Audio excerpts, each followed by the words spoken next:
Hearing in Lee against Ashers Bakers Company Limited and others, and the Northern Ireland references. Yes, Mr. Schofield. Ladies and Lords, please your Ladyships, your Lordships. I appear on behalf of the appellants, who are also interveners in the Attorney General's two references, with my learned friends Miss Crowther QC and Professor McCrudden. The Attorney General for Northern Ireland, Mr Larkin QC, appears on his own behalf in the appeal and in the references, and Mr Allen QC appears for Mr Lee, the respondent to the appeal, and also for the Equality Commission for Northern Ireland, which is also an intervener in the two references, and he appears with Miss Eastwood. My ladies, my lords, from my perspective, the first order of business is to say welcome to Belfast. In my learned friend Mr Allen's notice of objection to the application for permission to appeal, MS 2906, he said that the right place for the consideration of the laws that impact on the issues raised in this appeal is in Northern Ireland. Now, I'm not sure that the Supreme Court sitting in Belfast was quite what my learned friend had in mind. But I'm sure I speak for all counsel in the case when I say that it's a delight to have the court sitting in Northern Ireland and a privilege to be involved in a case being heard here. This case perhaps additionally gives the Supreme Court a particular insight into one aspect of Northern Irish culture. That is to say that we love cakes and baked goods generally, and therefore we take them very seriously. My lords, my ladies, I want to begin by setting out a route map for the submissions I intend to make in the agreed 2.5-hour time allocation available to us at this stage. And I want to begin by summarising extremely briefly why we say this case raises new and interesting issues for the court, whether they be considered in the appeal itself, if permission to appeal is granted, or through the prism of the Attorney General's first reference, but taking the facts of the Ashers case as background context. And you'll note that it was agreed in the Statement of Facts and Issues, this is paragraph 8, MS 3011, that both the application for permission to appeal and reference 1 concern the proper legal analysis of the treatment of Mr Lee by Ashers and by Mr and Mrs MacArthur, although we accept that the reference on its own cannot alter the Court of Appeal's disposition in the Ashers case. I then want to address the questions of our right of appeal and the scope of any appeal in light of the respondent's objections in those regards. And again, I hope to do that relatively briefly, particularly in light of the extensive submissions you have on those issues in writing. After that, I want to open our grounds of appeal on the assumption that the court will want to hear that argument de bene esse, and because they overlap with the issues in the first reference. And that's likely to comprise the greater part of my submissions this morning. And there are two broad contentions in that part of our case. First, we say that the Court of Appeal, like the district judge before it, erred in law as to the proper interpretation and application of both the Fair Employment and Treatment, Northern Ireland Order 1998, or FETO, and the Equality Act Sexual Orientation Regulations, Northern Ireland 2006, the SORs, in the context of this case.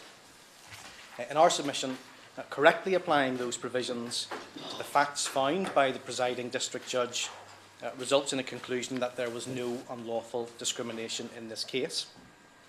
And second, even if that is not correct, the appellant's convention rights ought to have provided a defence in the circumstances of this case, either by means of a reading down or disapplication of the relevant provisions of FETO or the SORs. My lords, my ladies, that strand of our case heavily overlaps with the Attorney General's second referred question in his first reference, namely whether Regulation 5 of the SORs operates in a way such as to give rise to a violation of Articles 9 or 10 of the Convention, and thus to contravene Section 24(1)A of the Northern Ireland Act 1998. Finally then, and time permitting, I want to turn to our remaining submissions on the Attorney's two references. So first, whether the effect of either the SORs or FETO is in breach of the constitutional prohibitions on discrimination in Section 24(1)(c) of the Northern Ireland Act and Section 17 of the Northern Ireland Constitution Act, respectively. We say, yes, they are, but we only get there if, as happened in the Court of Appeal, we lose on everything else which goes before.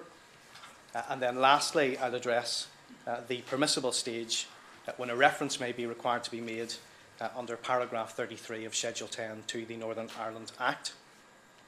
But in light of the limited time available, the fact that the attorney will no doubt address those issues in some detail, and the court's well-known encouragement that interveners should not simply replicate the submissions of principal parties, I intend to address those last two issues with a fairly light touch. So why is this case any different from the ground which the court has already covered in previous cases concerning discrimination generally, or discrimination on the ground of sexual orientation in particular? Well, the facts are quite different, as the court will appreciate, and principally because, in our submission, this is a case of forced or compelled speech, unlike other cases which have come before the court.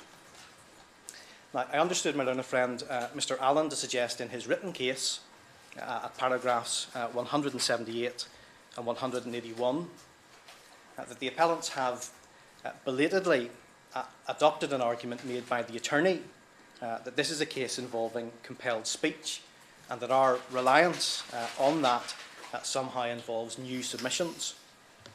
Can I assure the court that this has been a feature of our case from the start? And I'll just give you a number of references to make good that point. Would it matter if it weren't?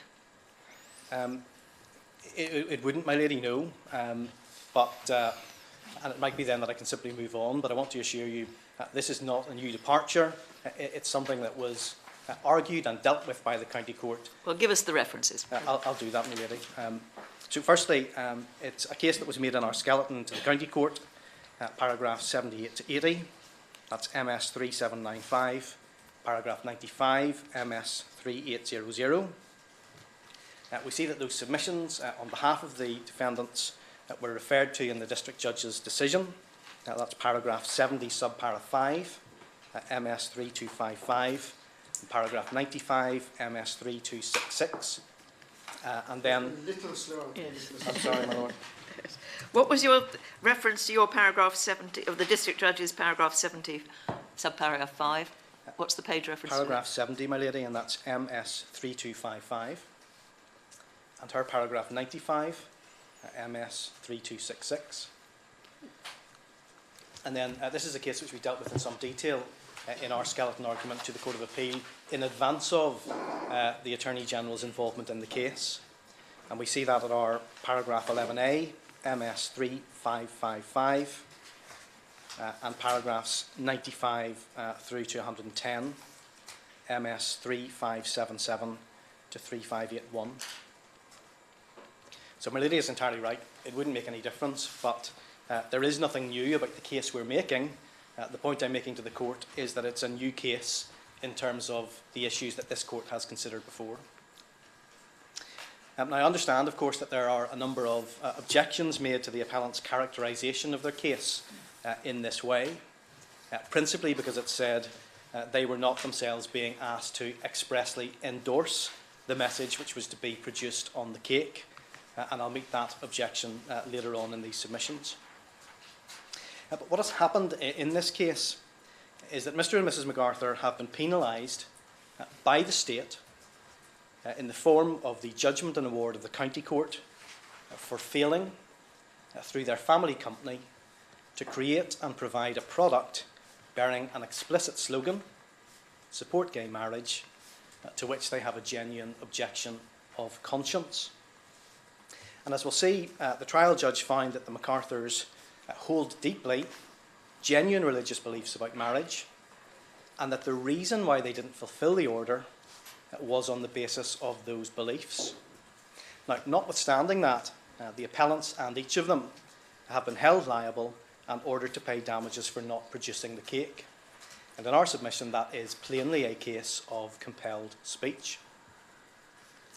Now, the person who ordered the cake, Mr. Lee, happened to be gay. But your Ladyships and your Lordships will by now be familiar with the appellant's case, accepted by the courts below, that they would equally have refused to provide a cake with that slogan to a heterosexual customer. And as we've summarised the appellant's position before, their difficulty was the content on the cake, not the characteristic of the customer. So the particular facts of this case, we say, render it different in principle and therefore in terms of the required legal analysis from previous cases which this court has considered in the field of sexual orientation discrimination. Is it a general principle of the law against discrimination that you are prohibited from discriminating against a person because of the characteristics of that person? Quite so, my lady. Or the characteristics of another identifiable person with whom they associate. Yes. But we're looking at the characteristics of a person or persons. Absolutely so, my lady, and that's entirely consistent with the case we make.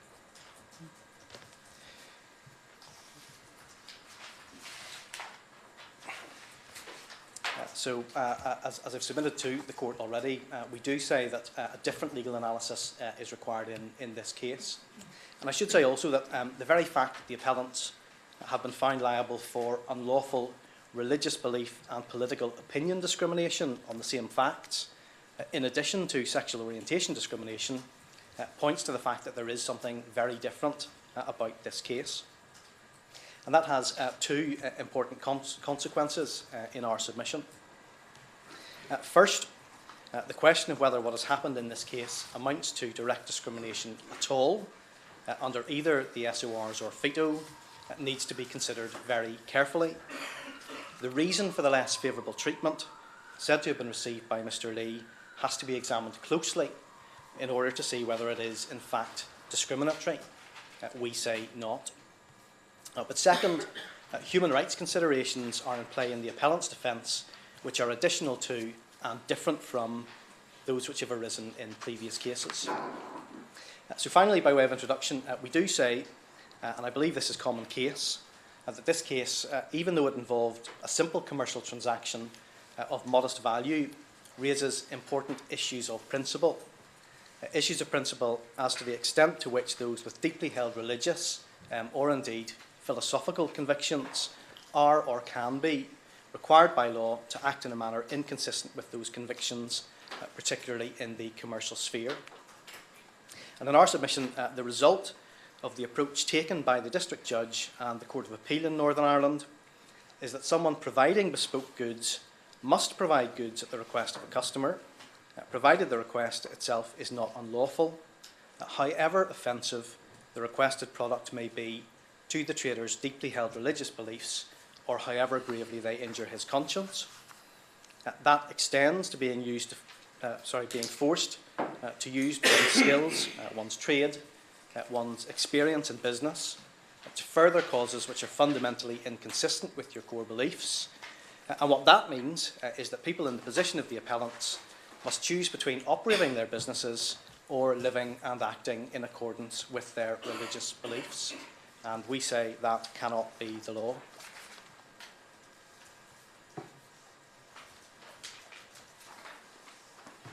Can I turn then, my lords, my ladies, to address the right of appeal which the appellants have to this court. And as I've said, subject to the court, I want to take this relatively quickly in light of the fairly full exposition of our case which you have in writing, particularly in our written submissions at the invitation of the registry, which were filed on the 23rd of February this year, and you'll find those at MS 2915 to MS 2924.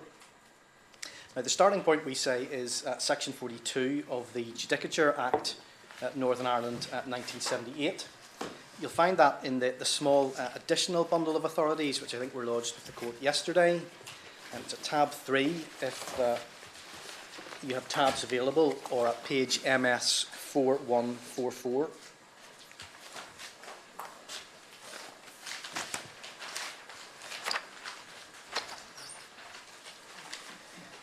And we see that section 42.1 provides a general right of appeal in civil cases to the Supreme Court from any order or judgment of the Court of Appeal. We see that in the second part of section 42.1.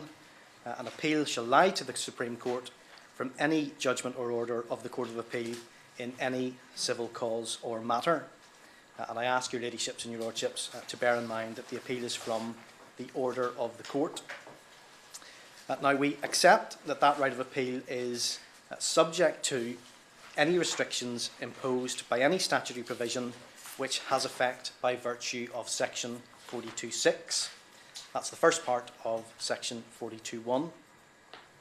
However, any restriction on the general right of appeal is an exception to the general rule and should, in our submission, be narrowly construed.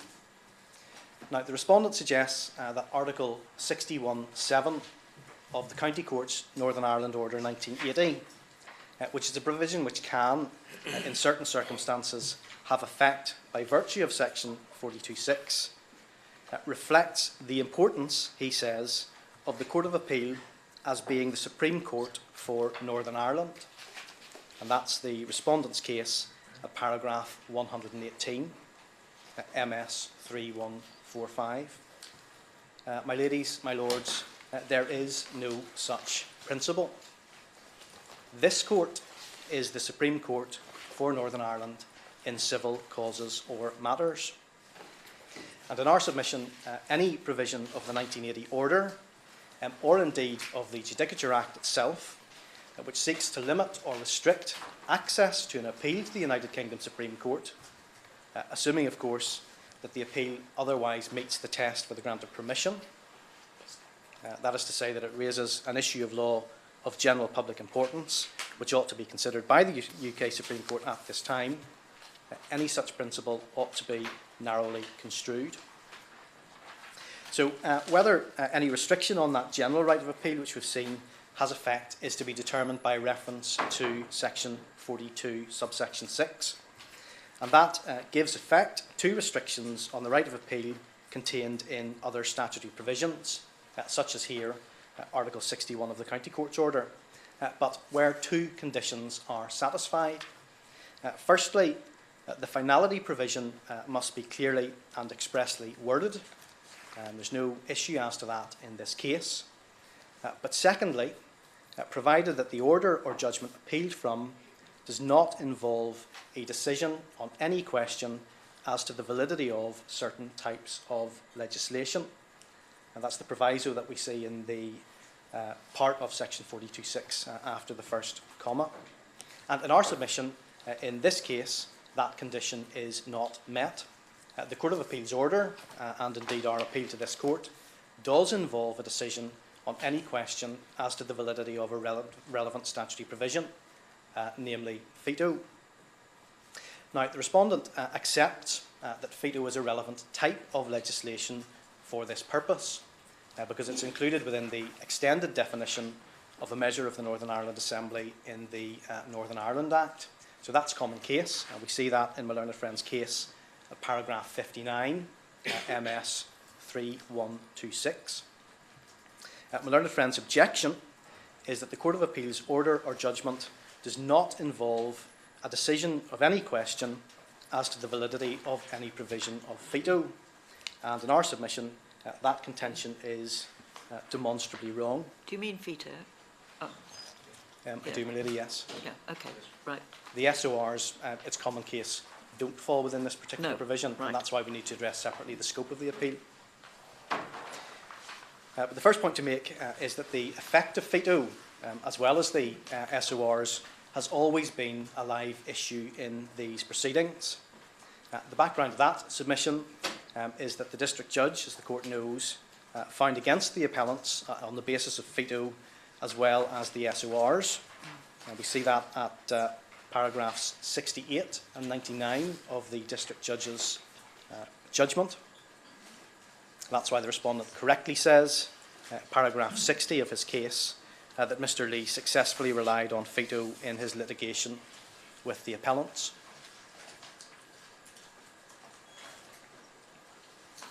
What's the reference to the district judge's judgment? The reference, my lord, to those two particular paragraphs, 68 and 99, is MS 3254 and 3268. Thank you. And as the court has also seen, we appealed against that finding. That's question B in the case stated, set out at paragraph 20 of the Court of Appeal's judgment, MS 3200. And the respondent again in his case correctly says that the Court of Appeal did not disagree with the conclusions of Judge Brownlee in relation to veto. That's my learned friend's case, paragraph 171, MS 3156. So the Court of Appeal left the findings on the basis of veto undisturbed, and we now wish to appeal against that.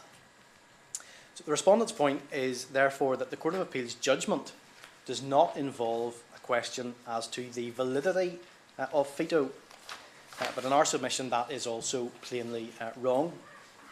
And the first submission we make about that is that the text of the proviso in section 42.6, which we've just looked at, is such that it is designed to be a wide test, not, as my learned friend suggests, a very limited exception. And we know that because the decision must only involve a question as to the validity of a relevant provision. And in this case, the validity of the provisions of veto was an issue in two ways. Firstly, the question arose as to whether veto was void pursuant to Section 17 of the Northern Ireland Constitution Act, because in the event that it imposed liability against the appellants, it discriminated against them on grounds of their religious belief or political opinion. And secondly, we also challenged the convention compatibility of veto, which we submit also involves a question as to the validity of its provisions.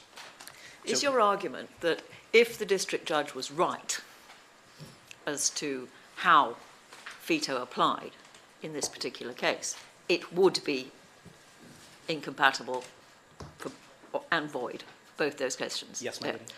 If the district judge was wrong, it wouldn't be. Quite so, my lady, but we wouldn't need to get there. We would win on a different basis.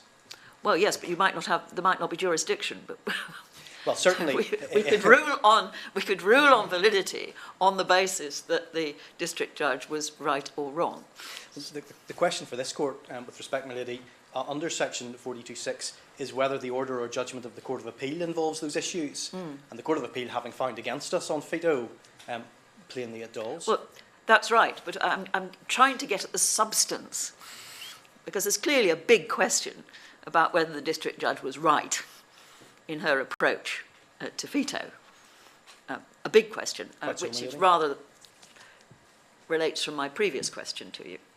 You know, whether discrimination is all about discriminating against somebody because of their characteristics, not because of your characteristics. It's the same question that I asked you earlier. And if the district judge, and therefore the Court of Appeal, because they didn't disturb the district judge on this, was wrong about that, well then the legislation would not be incompatible. If they're right about it, the argument is that it would be incompatible. Have I got that right? I think that is right, my lady. Well, I'm trying to simplify what is an absurdly overcomplicated set of questions. The point is, surely, if it can be construed compatibly, and should have been construed compatibly, then you're in difficulty, are you not, maintaining an appeal? Well, we say no, my lord, for two reasons. Firstly, because it hasn't been construed compatibly, and we will only know that if this court deals with the appeal. So for the moment, the Court of Appeal has erred, and we're raising an issue about validity. The second point, and this is somewhat a technical point, which I'll come on to, is that where we're in convention compatibility territory, even if we're only in reading down territory, that still amounts to, in our submission, a question as to the validity of the veto provisions. And I'll come on to the reasons why we say that, but that's based on Section 3 of the Human Rights Act. Yes. If you need to read down to make it valid, you say that's a question of validity. Quite so, my lord. Yes. And there's strong support for that in Section 3.2 of the Human Rights Act. So even if we decided that it can be and should be read down compatibly, you say nevertheless you've passed through the gateway to allow this appeal to be considered by this court. Well, yes, my lord, but our first point, which is an anterior point, is You don't need to decide the case to figure out whether we've got a right of appeal. All you need to do is look at the decision of the Court of Appeal and say there are issues here to be determined in that field. So I'm dealing firstly, we'll come back to convention compatibility, but I'm dealing firstly with the constitutional invalidity point under section 17 of the 1973 Act. Now the Court has that in the Authorities Bundles Volume 1, tab 18. I'm not going to ask the Court to turn to that, but it specifically refers to a provision which is in breach of the non-discrimination prohibition there as being void. And we ask your Lordships and your Ladyships to note that the Court of Appeal specified that this issue, the potential voidness of the provisions of veto relied upon against the appellants, arose in the course of the appellant's appeal to it. And that is expressly set out in the Court of Appeal's devolution notice to the parties and to the Crown. That's found at MS 3494. And that's the notice that the Court sends, which says, take notice that the case stated raises devolution issues. Those devolution issues are then set out, and that includes whether veto is void. And as the Court knows, it was the role of the Court of Appeal at that stage, pursuant to paragraph 5 of Schedule 10 to the Northern Ireland Act, to give notice of a devolution issue which it considered arose in the proceedings before it.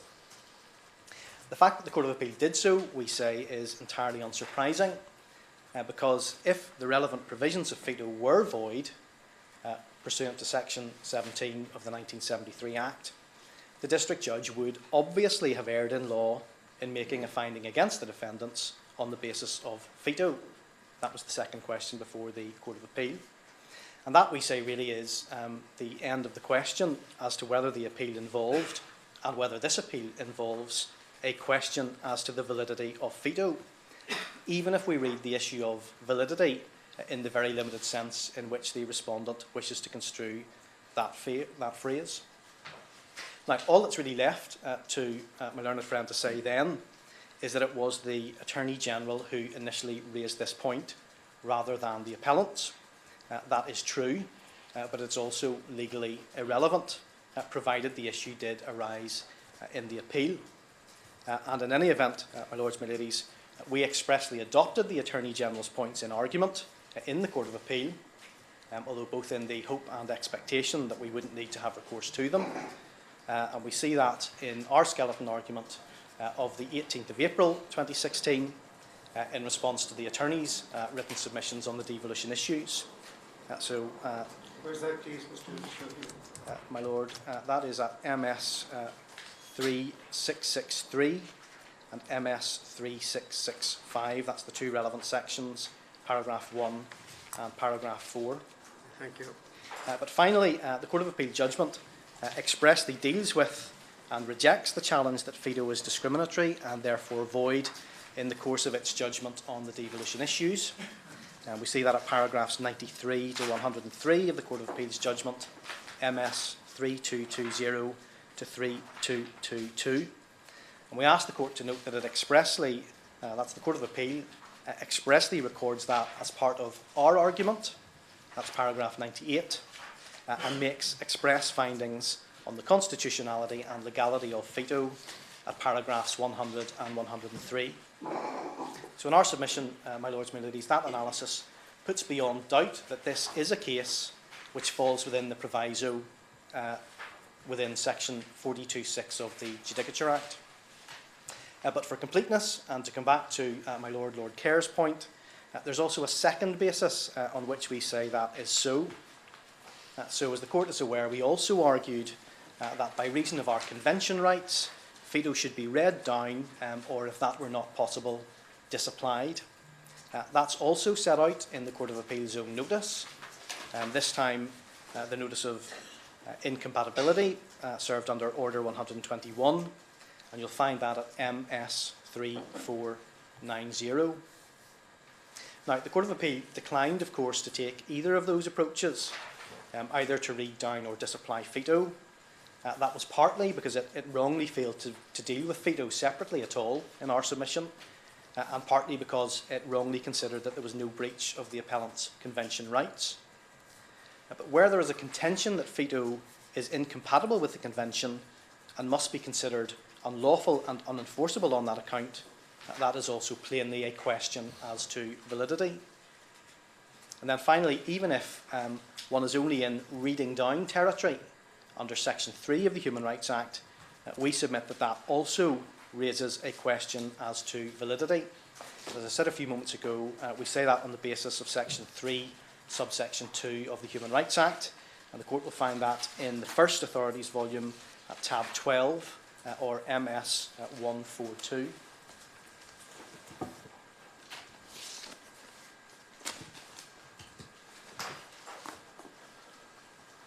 So section 3.1 the Court will be familiar with, of course. Section 3.2 B and C provide that section 3.1 does not affect the validity of incompatible primary legislation or incompatible subordinate legislation where primary legislation prevents removal of the incompatibility. And as the Court will appreciate, the relevant provisions of veto fall within neither of those categories. It's not primary legislation, and it's not subordinate legislation, which is, or the content of which is mandated by primary legislation. So accordingly, we say the application of section 3.1 should be taken to affect the validity of provisions which need to be read differently by virtue of it in order to make them valid. And we say that Section 3 of the Human Rights Act and Section 42 of the Judicature Act should be construed together in that regard. So in our submission, it's plain that there is a right of appeal available to us from the order of the Court of Appeal in relation to veto, as the Court of Appeal itself held, although refusing permission. And this is a case where the proviso within Section 42.6 of the Judicature Act applies. So provided this Court grants permission, therefore, there is an appeal to the Supreme Court. Now, the next question is, what is the scope of that appeal? Now, my learned friend says we get through the front door, but we're not allowed out of the hallway. We can deal with the validity of veto and nothing else. We say that the justices of the Supreme Court are much more hospitable than that. We say that once we're through the front door, it is within your power to invite us into whichever other rooms of the House you wish. And we say that for, again, two separate reasons. First, and primarily, because the respondent's reading of Section 42 of the Judicature Act is unduly narrow. As we've seen, the restriction against further appeal in Article 61.7 of the County Court Order only has effect by virtue of Section 42.6 of the Judicature Act. If, therefore, this case falls within the proviso in that provision, Article 61 doesn't have effect. The fallback position is the general right of appeal in Section 42.1 of the Judicature Act. If we put that another way, if this is a case where the judgment of the Court of Appeal involves a decision of any question as to the validity of a relevant enactment, then an appeal lies under Section 42, and that is a full appeal from the judgment or order concerned. We say that the respondent's interpretation requires words to be read into Section 42, subsection 6 of the Judicature Act. He would have it say, no appeal from an order or judgment of the Court of Appeal shall, unless, and then inserting these words, and only insofar as it involves a decision of any question as to the validity of any provision, shall lie under this section. My lords, my ladies, that's not what the provision says. And in support of that submission, we say, firstly, that that's the ordinary and natural meaning of the provisions, but we also submit that the construction of these provisions should be informed by a constitutional principle that it enhances the rule of law to provide a broad right of appeal to the United Kingdom Supreme Court rather than trying to restrict it, particularly since any appeal under these provisions is expressly subject to the requirement that leave to appeal be granted under Section 42.2. Now, that means two things. Firstly, it means that the court itself can control what cases it wishes to hear, or by the imposition of conditions on the grant of permission to appeal, which part of cases it wishes to hear. But it also means, secondly, that we're really only considering cases which it is accepted raise points of law of general public importance which the court ought to consider at the relevant time. And in our submission, there is no warrant for the provision of an interpretation which restricts the ability of the Supreme Court of the United Kingdom to hear and determine those issues. So that's the first point. Once the finality provision in the County Court's order is left aside, we have a full appeal. Those submissions are made entirely independently of our second point about the scope of appeal, and that is that once there is a live appeal on any issue before this court, Section 40, subsection 5 of the Constitutional Reform Act 2005 empowers the court to determine any question which it considers necessary to be determined for the purposes of doing justice in the appeal. And that is what Section 40, subsection 5, dealing with the jurisdiction of this court, says on its face. Your Lordships, your Ladyships will find that in the Authorities, Volume 1, Tab 5, or MS, page 81. Yes, MS, page 81.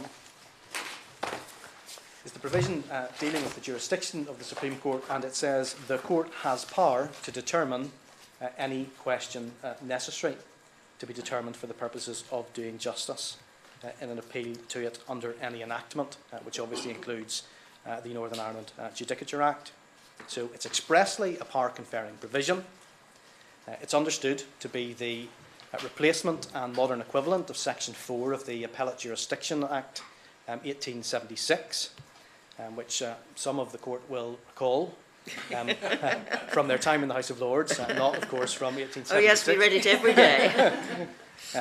But you'll recall that provision allowed the House of Lords to determine what of right, and according to the law and custom of the realm, ought to be done in the subject matter of the appeal.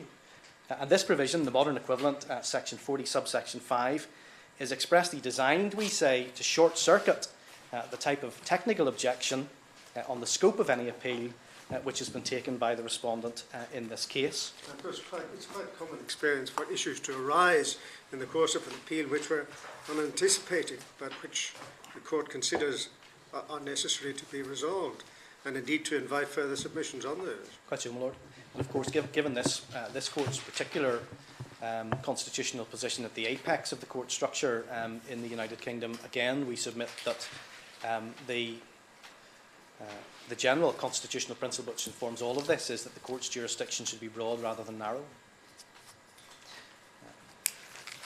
Now, my learned friend says that Section 40, subsection 5 does not enable the court to circumvent the need to obtain permission in an appeal where such permission is necessary in order to raise the issue in question.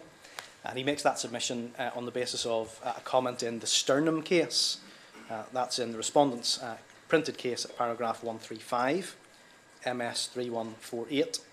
And the Sternum case, which I'm not going to ask your Lordships and your Ladyships to turn to, is in the Authorities Bundle, Volume 2, Tab 42, commencing at MS 654. But the brief comment made by Lord Reid, on which the respondent relies, we say was made obiter. It was made without, it seems, any detailed argument and without detailed reasoning. Perhaps more importantly, it was made in circumstances which are very different and therefore distinguishable from the present case. In that case, Mr. Sternum had been refused permission to appeal by both the Court of Appeal below and the Supreme Court itself on the issue that he then tried again to revive. But Lord Reid's observation is also in our submission an observation about the considerations the court will take into account in determining whether or not to exercise its power under section... Which page is actually the observation on in Sternum 2/42? It's paragraph 95, my Lord.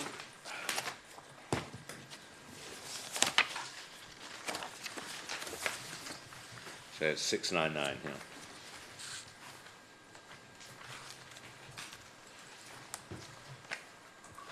Yes, my Lord, I'm very grateful. So it's the third sentence from the bottom of that paragraph. But as I was saying, my Lords, in our submission, that observation is about the considerations the court will take into account when exercising its power under Section 45. It is not a legal finding about the limits of the court's powers under that provision. No, but what Lord Reid was saying was that we will not countenance an attempt to circumvent the need to obtain permission. Your argument surely is when permission has been granted, as you submit it should be, the court should feel at liberty to review all relevant issues. Quite so, my Lord. And that's the essential philosophical underpinning of Section 40, subsection 5. Yes, my Lord, and your Lordship has also highlighted that we are in a completely different situation than Sternum. Leave has not been refused on anything, or permission rather, and all of those issues we say are open to the court. Is there a useful or completely useless analogy with a situation relating to criminal appeals, which can only happen if the Court of Appeal has certified that the case involves a point of law of general public importance? But once it gets to the Supreme Court, there is undoubtedly authority, the name of which escapes me, but there is, that the Supreme Court can deal with other questions other than the ones certified by the Court of Appeal.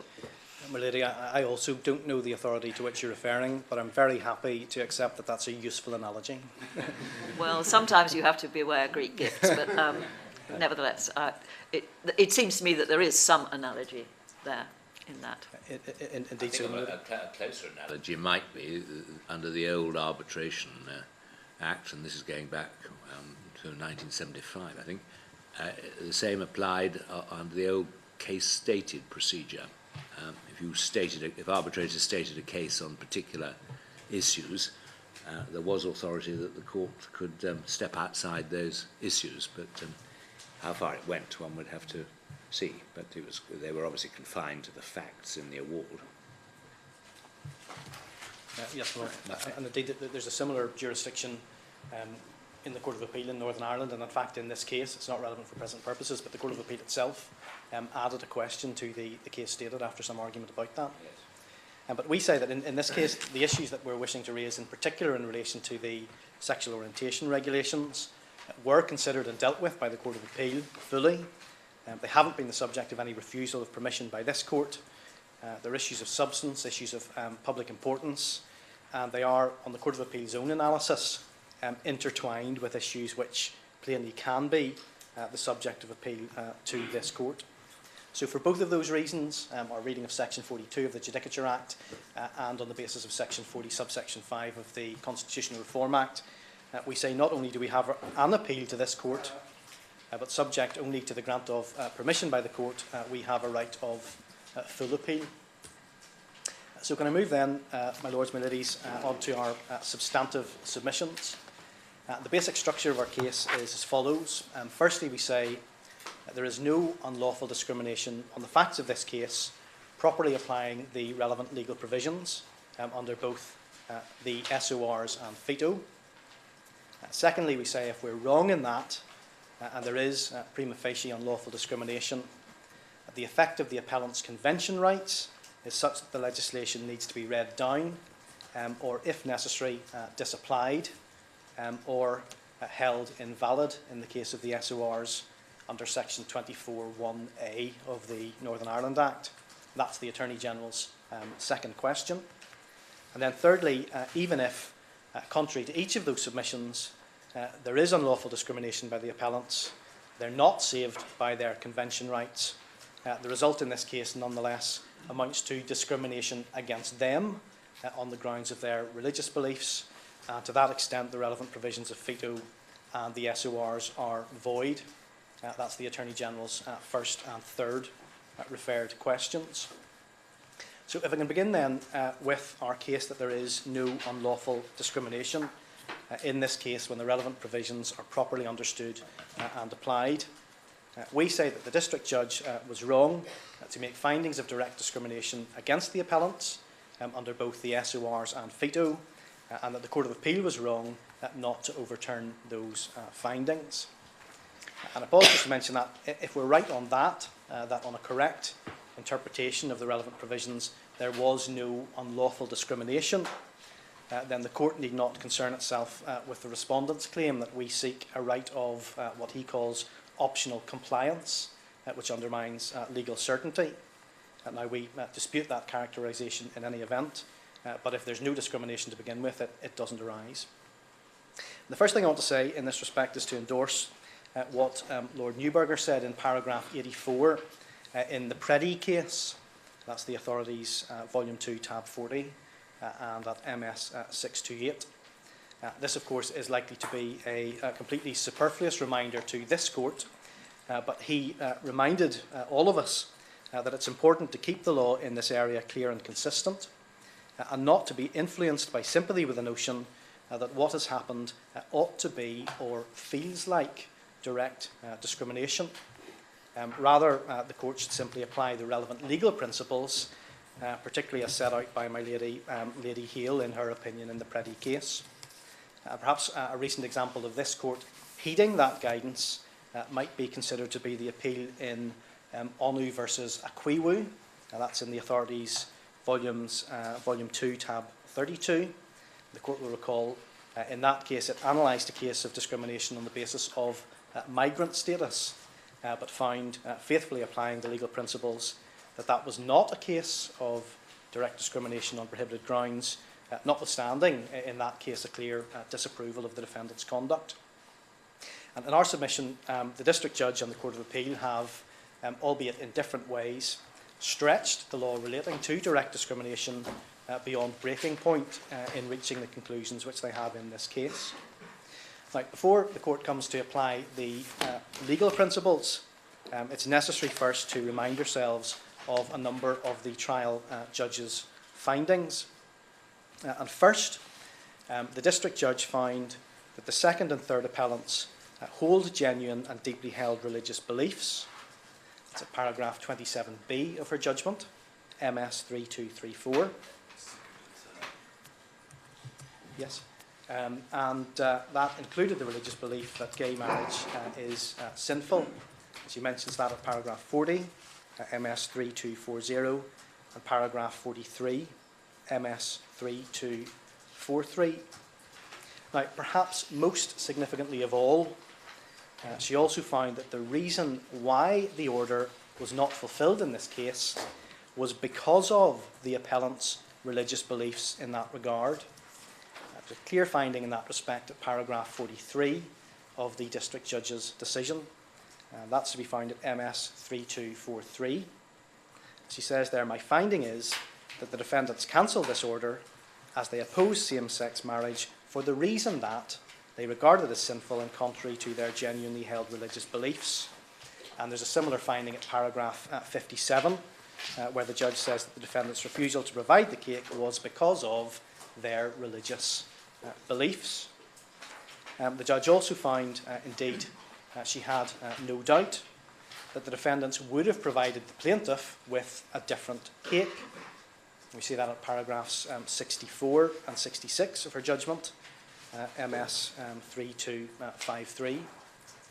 And the court will also have seen that the evidence was that Mr. Lee had previously been a customer of the shop, and the clear import of the findings, we say, made by the district judge was consistent with our case, that the difficulty was not with the customer, it was with the message on this particular cake. And for its part, the Court of Appeal took the facts very quickly, but it specifically noted some of those key findings that I've mentioned to you, and we see those referred to at paragraphs 11 and 12 of the Court of Appeal's judgment. You find that at MS 3198. So they say there, the district judge, this is start of paragraph 11, did not take issue with the submission that the appellants would have supplied a cake without the message, support gay marriage, and would also have refused an order from a heterosexual customer whose order included the same message as that sought by the respondent. And then there's reference to the criterion which the district judge thought was in play. Then start of paragraph 12, the judge determined that the appellants cancelled the order as they opposed same-sex marriage for the reason that they regarded it as sinful and contrary to their genuinely held religious beliefs. So those, we say, are the important conclusions against which the legal principles need to be applied. Did you give us the reference to the paragraph in the district judge's judgment where she found that they would also have refused an order from a heterosexual customer, an order for this cake? I'm not sure that appears terribly clearly. Well, the Court of Appeal seems to think that it did. Certainly what they say is there was no exception taken to that position advanced on the part of the defendants, and certainly if the learned judge was saying, well, that's certainly not right, one would have expected to have seen a clear factual finding in those terms.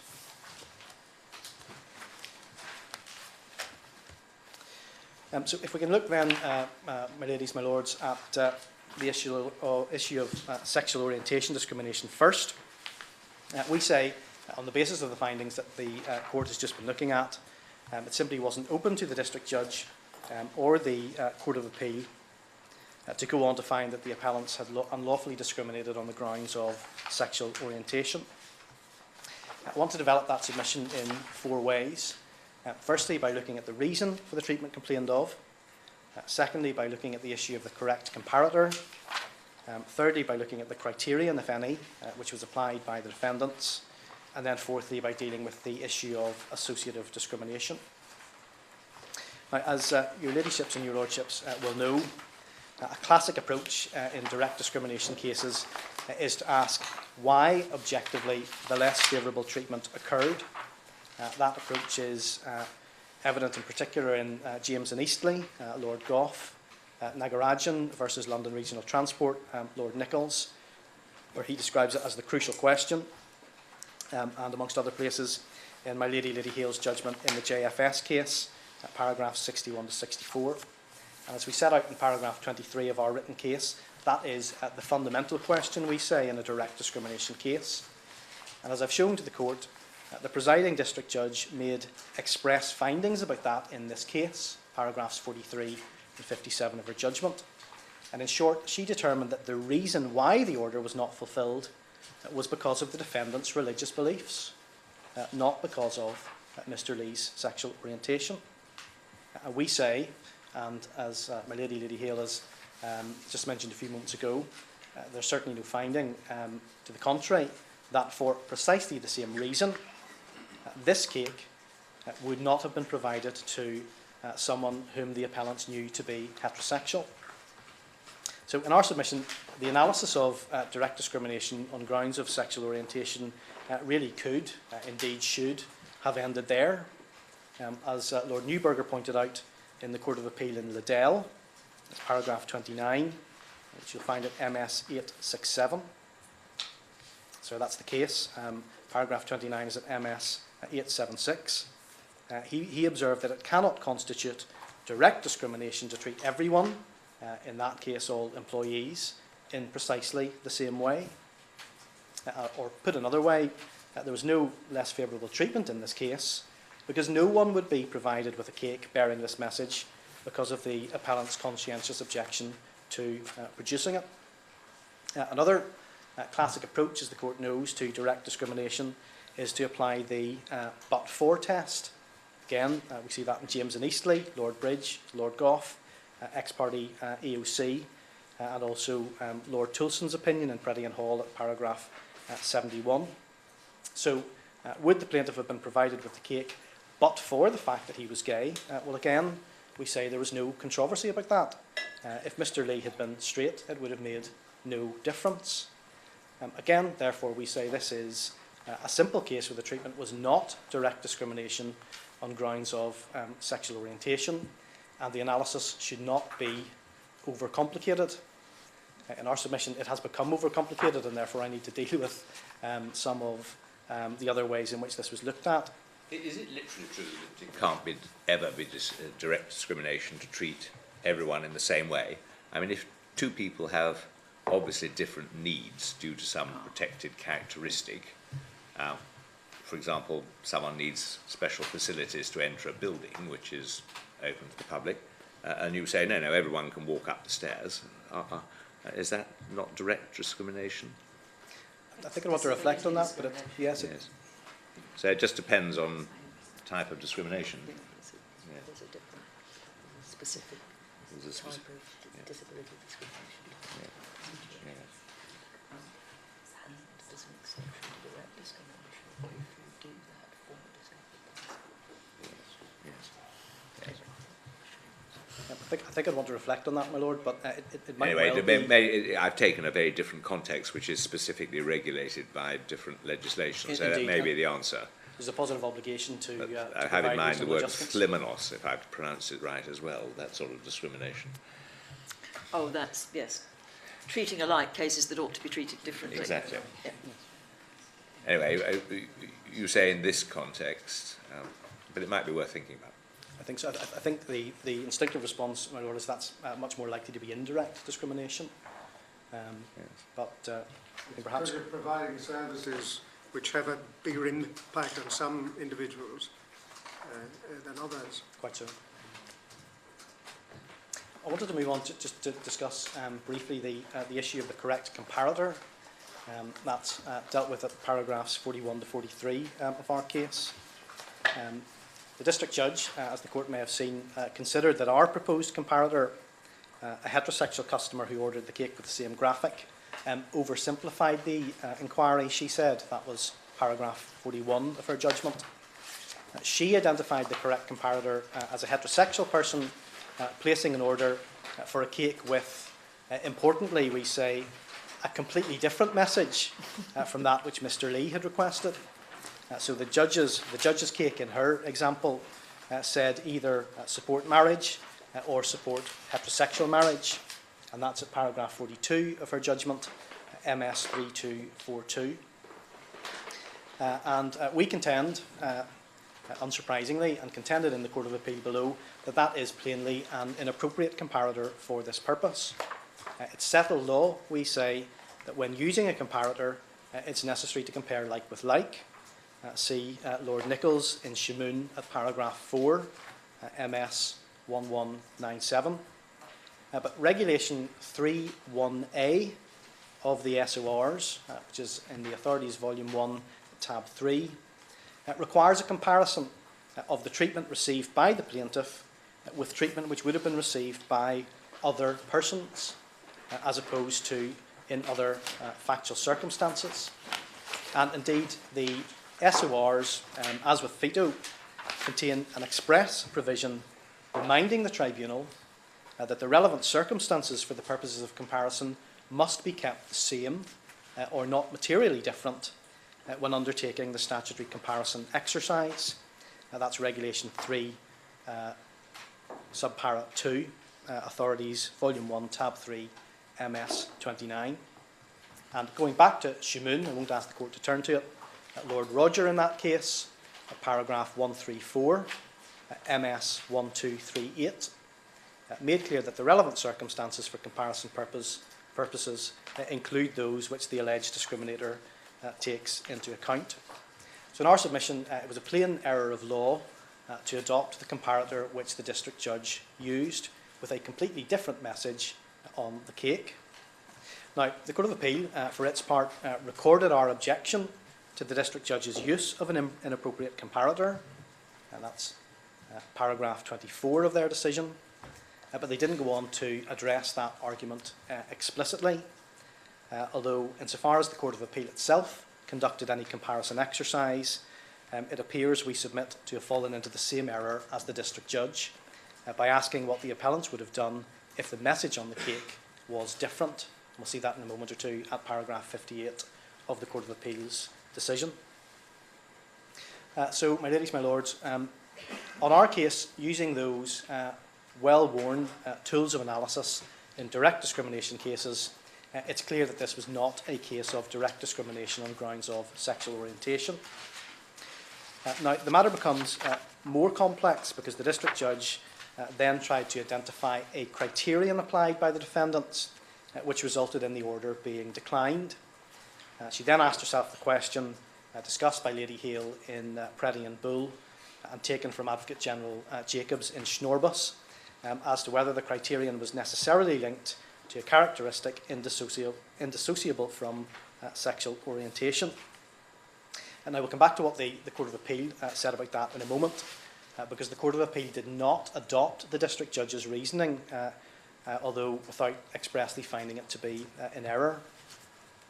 But the District Judge identified the criterion applied as support for same-sex marriage, and that's at paragraph 42 of her judgment.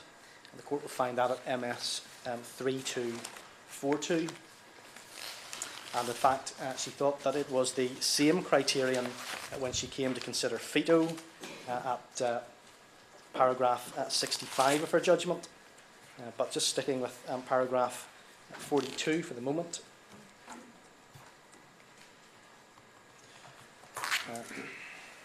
After dealing with the comparator, she says there, what is required is proof of a factual matrix of less favourable treatment on the ground of sexual orientation and not the motive. I regard the criterion to be support for same-sex marriage. And in essence, we say she's saying that because the slogan on the cake expressed support for same-sex marriage, that is what resulted in the order for this cake being declined or cancelled. But she also then went on to say that that was indissociable from sexual orientation, and then went on again in that paragraph to say there's also an exact correspondence between the advantage conferred and the disadvantage imposed in supporting one and not the other. So now drawing on Advocate General Sharpston in the Bressel case. Now, in our submission, the District Judge has misunderstood or misapplied each of those tests. So first of all, we say that this is not a criterion case at all, as indeed the Court of Appeal seems to have concluded. This case is much more simple than that and can best be analysed using the more straightforward tools of analysis that I have already mentioned. And as my Lady Hale observed in the JFS case at paragraph 64, it's MS 920, some cases are obvious cases and don't require any attempt to unpack a criterion which was applied. The second error we say is that support for same-sex marriage is not indissociable from sexual orientation. It's tried to observe that both gay and straight can support or indeed may oppose same-sex marriage on a variety of grounds. And indeed, the respondent accepts in his case, paragraph 163, that the message, support gay marriage, is one which persons of all or no sexual orientation might support.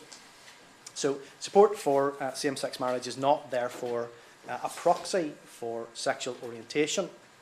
We say that's essentially what Advocate General Jacobs was discussing in Schnorbus. If you want to have that in front of you, it's quoted in paragraph 19 of Preddy in my Lady Hale's speech there, and you'll find that in the Second Authorities Volume tab 39 or at MS 614. But Advocate General Jacobs there said that there will be direct discrimination where the difference in treatment is based on a criterion which is either explicitly that of the protected characteristic or necessarily linked to a characteristic indissociable from the protected characteristic. Well, this is the James and Eastley situation. Yes, my lady. The criterion was retirement age, and that was differential as between men and women. So it's the same concept. Yes, my lady. But there's no escaping from it. It's indissociable. Yes, my lady, and indeed it's explained as your I lady think explained. Professor McCrudden agrees with me. Well, that must be a good thing, my lady. May or may not be a good sign.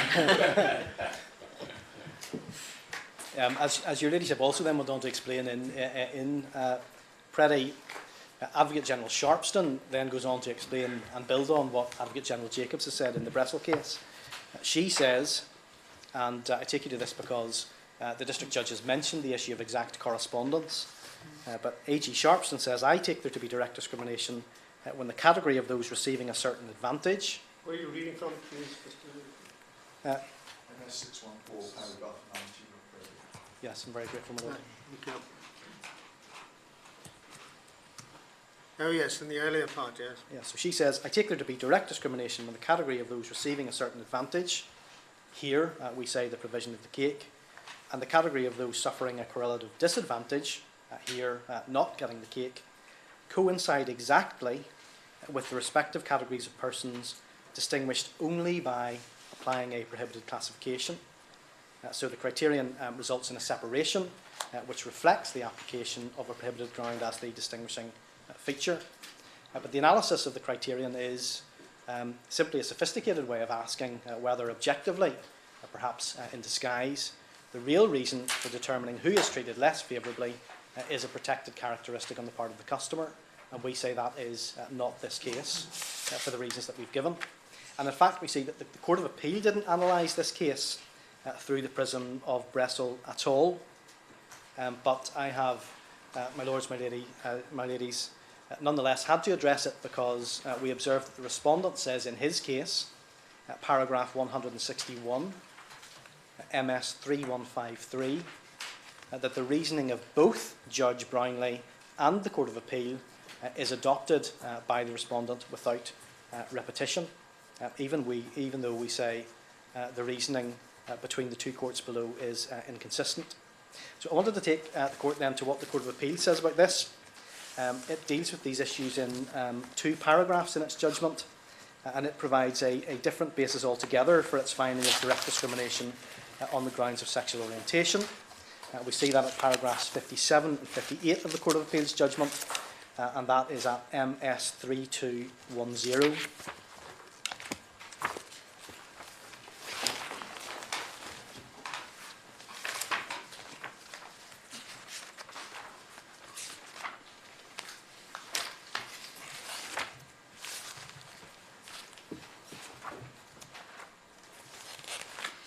So the court says there, Mr. Allen accepted that this is not a Bressel case where the comparator was another person receiving the same service.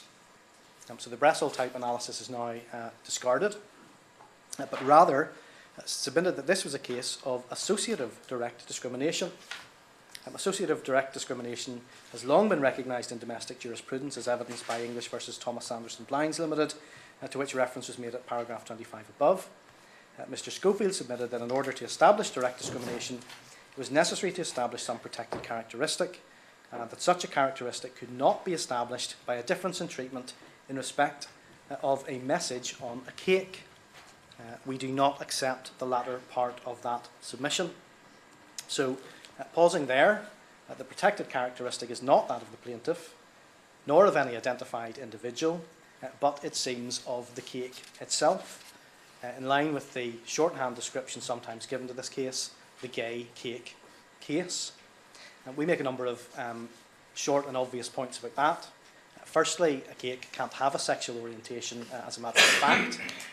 Secondly, the SORs in Regulation 2.2 make clear that orientation must be from one person towards another person. And thirdly, more importantly, under Regulation 3.1a, a person A can only discriminate against another person, B, not against a cake, nor indeed against a message. The court continues then, the benefit from the message or slogan on the cake could only accrue to gay or bisexual people. Isn't that actually the same as what District Judge Brownlee was saying at the end of, or in the end of her second sub-paragraph in paragraph 42? Exact correspondence between advantage conferred and disadvantage imposed in supporting one and not the other. But it seems to entirely overlook the social, well, the social benefit of a less well, of recognising gay marriage, actually. The general social benefits, it seems to treat it as entirely a matter for gay or bisexual people, whereas I think the legislation was passed on the view that this was good for society as a whole. Well, indeed, my Lord, plainly there are many different views about this, but we've addressed that specifically in our written case, paragraph 25, and we simply say that the Court of Appeal's sentiment there is too sweeping a statement, and it's also without evidence. 25. Yes, my Lord, that's MS 3029 Yeah. to 3030. Yes, you've made the point.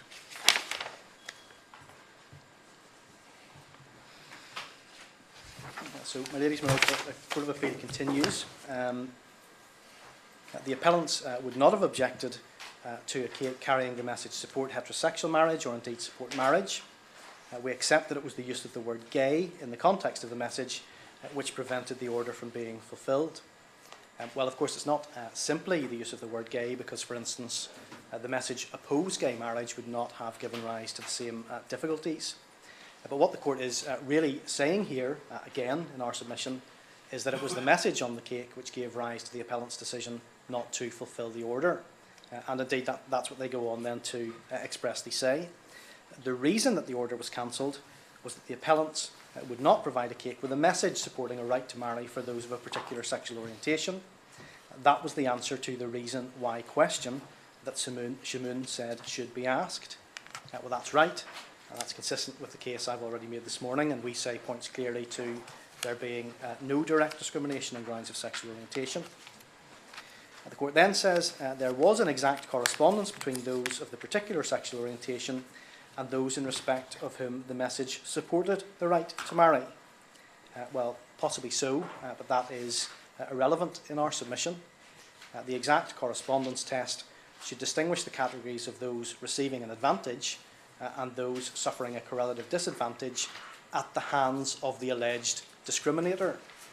Here, the defendants are not in the business of marrying people, they are in the business of baking cakes. And then finally, the court says this was a case of association with the gay and bisexual community, and the protected personal characteristic was the sexual orientation of that community. Accordingly, this was direct discrimination. So that takes me on to the issue of associative discrimination. It's dealt with in our printed case at paragraphs 27 to 40. But do I understand it right? If just taking the sentence about exact correspondence, you would say that the correct question is whether there's an exact correspondence between those of a particular sexual orientation and those who would support or oppose the message, rather than those in respect of whom the message supported the right to marry. Yes, my Lord, and there's clearly not. Yeah. So if support for same-sex marriage is the criterion, there's not the necessary type of exact correspondence that one will be looking for to ground a finding of direct discrimination. As I've said, it seems as if the Court of Appeal moves away from that line of reasoning completely and puts all of its eggs in the associative discrimination basket. So although there's some talk of exact correspondence that we see there, the Court of Appeal's conclusion in those final two sentences is ultimately one of associative discrimination, and not on the basis of any particular knowledge on the part of the defendants that the plaintiff actually associated with an identified person who was gay, much less that he associated with someone whom the defendants would not serve in their shop, but because the message on the cake was associated with a particular community. And we say that stretches the notion of associative discrimination beyond pre-existing authority and beyond a correct application of legal principle. We say that for a number of reasons. First and foremost, reliance on associative discrimination does not mean that the plaintiff is relieved of the obligation to show that the reason why the treatment was less favourable was sexual orientation. It simply means that a defendant cannot succeed by saying that it was the sexual orientation of a person other than the plaintiff. And indeed, in the Showboat Entertainment case, for instance, one of the seminal cases on associated discrimination, which you'll find in the authorities volume at tab 72, it's still clear that the race of the complainant or a third party must be an effective cause of the detriment suffered. If we can put that another way, associative discrimination arises where there's a prejudice against a person with a protected characteristic, which would result in the associated person being treated less favourably by the defendant, which is then visited on a third party instead. But there's no evidence in this case to suggest that the appellants would refuse any service they provide to anyone merely on the basis of their sexual orientation. Indeed, in our submission, the evidence pointed to the contrary.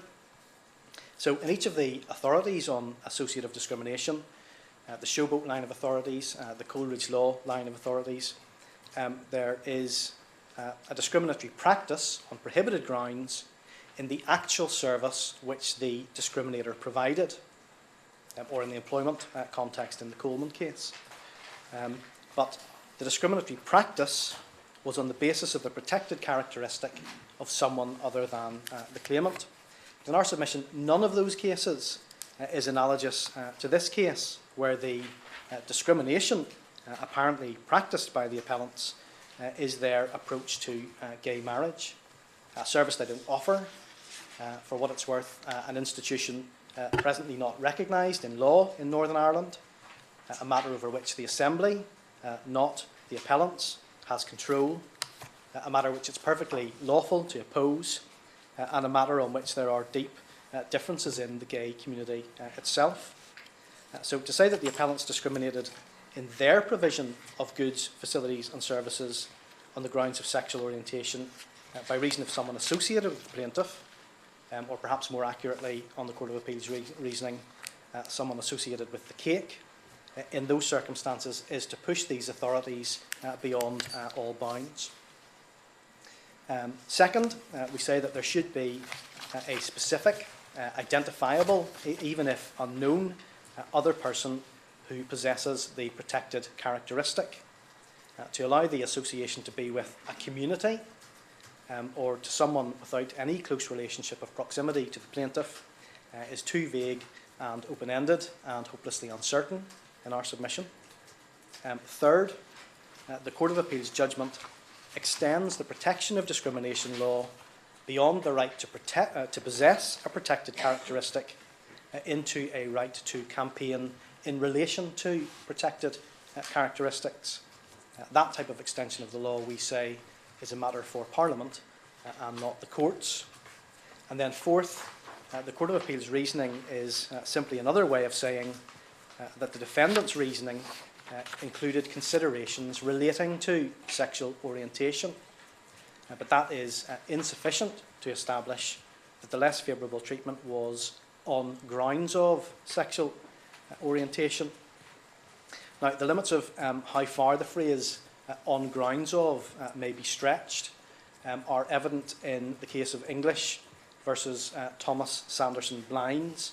We find that at volume 3 of the authorities, tab 50, or commencing at MS at 984, and also to some degree in the Redfern and Serco case in the English Court of Appeal, to which that case refers. But the English and Thomas Sanderson Blinds case, the court may recall, was the case about the heterosexual employee who was unlawfully harassed on the grounds of sexual orientation by being continually taunted about being gay, even though his workmates knew that he was not. And Lord Justice Laws, although in the minority in the disposal of the appeal, held that the harassment must be on the basis of someone's sexual orientation. Lord Justice Sedley, in particular, agreed with that. If you see paragraph 39 of the decision, and indeed Lord Justice Lawrence Collins also appears to have agreed at paragraphs 52 and 68. But the difference in the disposal was because Lord Justice Sedley found that the imputed or imaginary sexual orientation of the claimant himself satisfied the requirement. But I want to just look briefly at a few of the passages in that case, and if we start with Lord Justice Laws.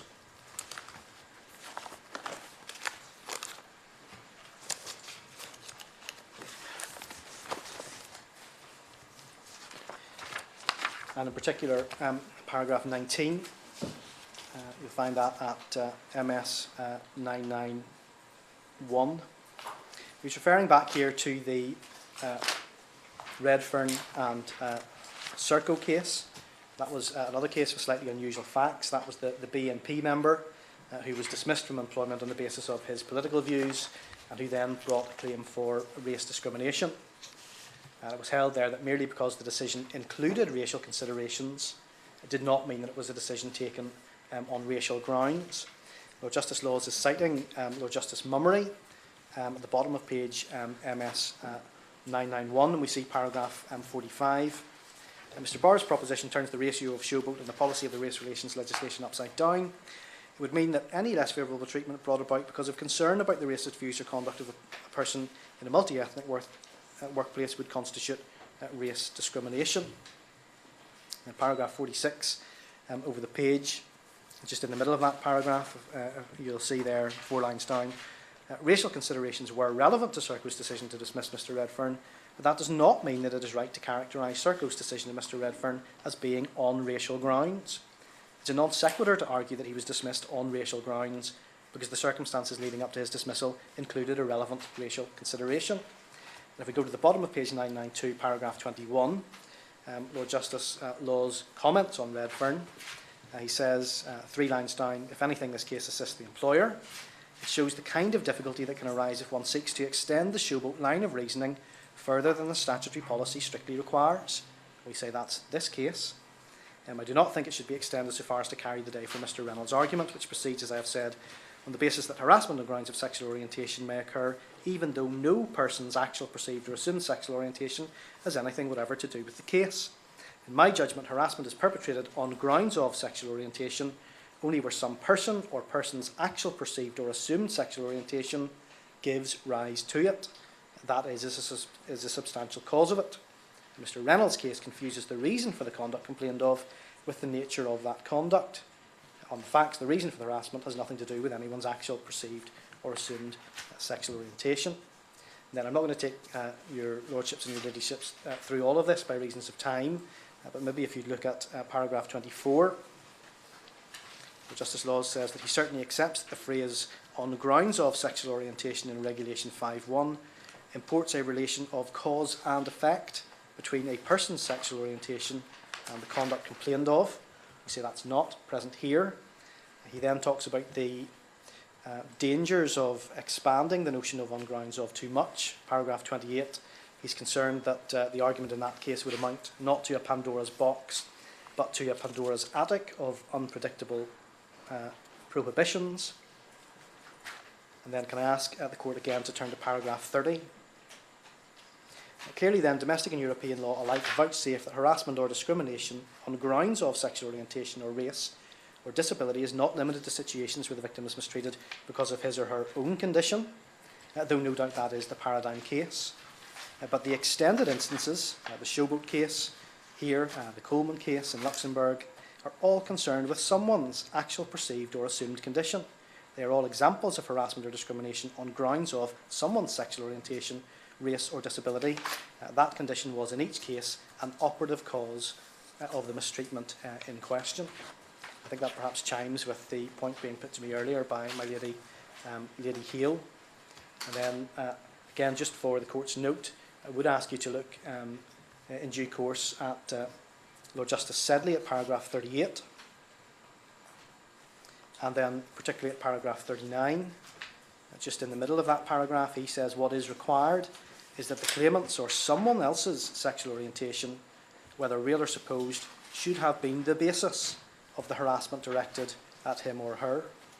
In this case, he felt that that was what was going on here. And then top of page 998, again in paragraph 40 this time, if the harassment was based on his sexual orientation, whether real or imagined, the question why is answered. If one uses the but-for test adopted by the House of Lords St James and Eastleigh, then but for the sexual orientation they chose to attribute to him, the claimant's fellow employees would not have harassed him. Then I'll ask your lordships and your ladyships also to consider paragraphs 52 and 68 of Lord Justice Lawrence Collins' decision. The point is, the reason for the less favourable treatment has to be someone's actual or assumed sexual orientation. That, for all of the reasons we've given, is not this case. So we say, my lords, my ladies, for the reasons given in our written case, paragraphs 27 to 40, and just outlined by in those submissions I made to the Court of Appeal was wrong to suggest that this was direct discrimination on grounds of sexual orientation by way of association. And we say that pushes that notion beyond its proper bounds. If we can turn then, my lords, my ladies, to veto and political opinion and religious belief discrimination. It's dealt with in our printed case at paragraphs 44 to 49. The presiding district judge found that the appellants discriminated against Mr. Lee on the basis that they disagreed with the religious belief and political opinion held by him in relation to changing the law relating to marriage. That's paragraph 66 of the district judge's decision, MS 3253. And then, as an alternative basis, the judge said that she would also have found that the appellants discriminated against Mr. Lee on the grounds of their own beliefs, because they had been the reason why the order was cancelled. And that's at paragraphs 67 to 68 of the district judge's decision, MS 3254. And the respondent in this appeal continues to rely on the fact that it can be the religious belief or political opinion of the alleged discriminator which gives rise to unlawful discrimination under veto. And that's the respondent's case, paragraph 169, MS 3154, and paragraph 175, MS 3157. Now, the court will have seen all that the Court of Appeal said about the application of veto, apart from when dealing with the devolution issues, was that the same principles apply in relation to the issues under political and religious discrimination. And that's at paragraph 72 of the Court of Appeal's judgment, MS 3213, in the context of dealing with the human rights arguments. We say that cannot be right. The correct application of the law under this quite distinct legal regime should have been addressed separately by the Court of Appeal, in light of the fact that it was a separate basis on which the district judge had found against the appellants and in respect of which they had appealed. I can deal with our primary submissions on the effective veto very briefly, because they overlap significantly with those in relation to the sexual orientation regulations, and I don't propose to repeat them in extenso. But the district judge found in each case that the reason for the defendants cancelling the plaintiff's order was their own objection in conscience to the message on the cake. And we see that at paragraph 67 of her judgment in the context of her discussion of veto. That's MS 3254.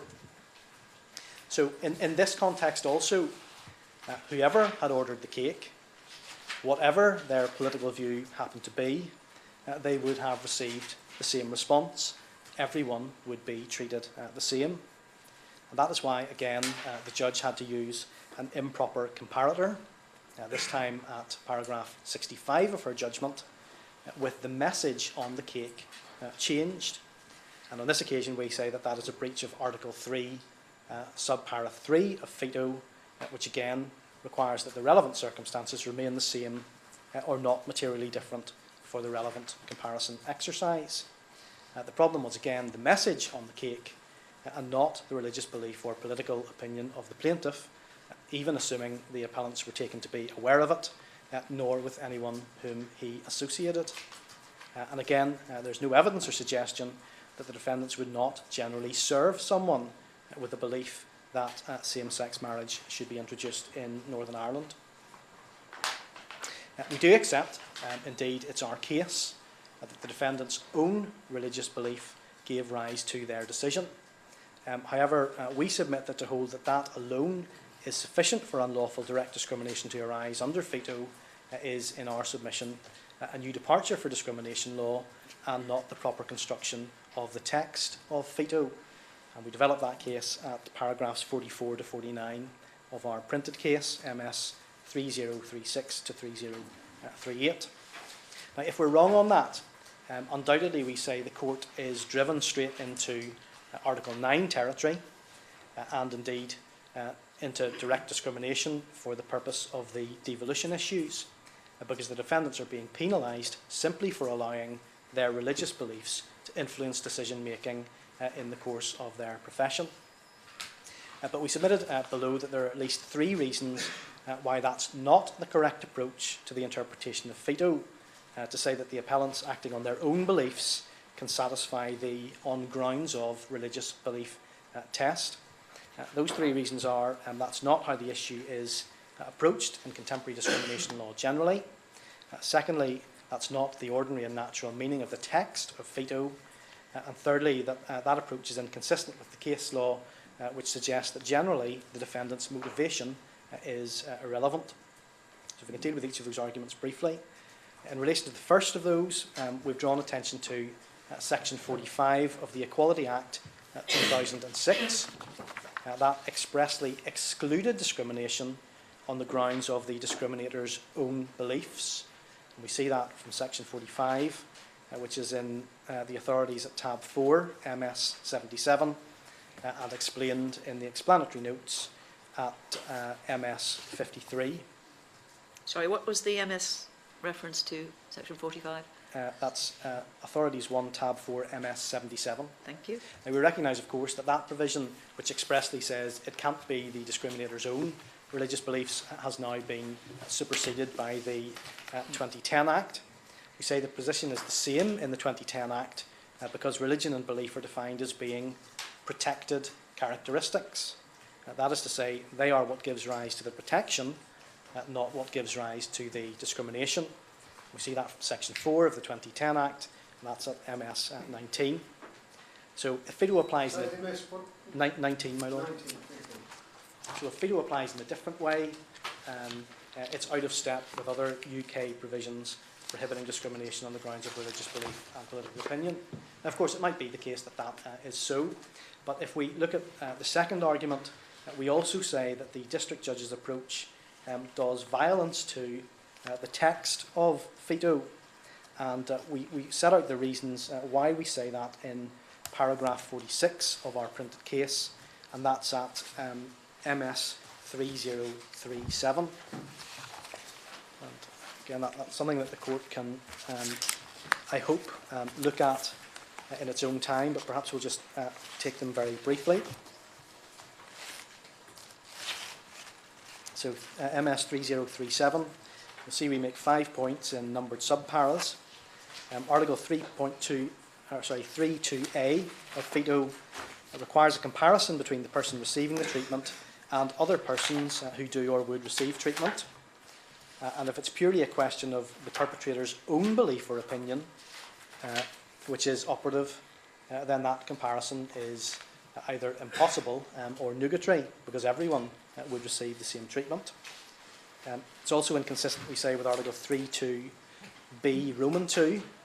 That's dealing with indirect discrimination, but also under the broad concept of discrimination on the grounds of sexual orientation. That specifically refers to the religious belief or political opinion of the person to whom the less favourable treatment is applied. We then say it would render otiose or perverse the extended definition of a person's religious belief or political opinion, which includes both a supposed belief or the absence of any belief or opinion. Article 2.3. There would likely be no need for those if the respondent's interpretation is correct. We say it's inconsistent with the drafting of exemptions in Article 31, 3A and 4A.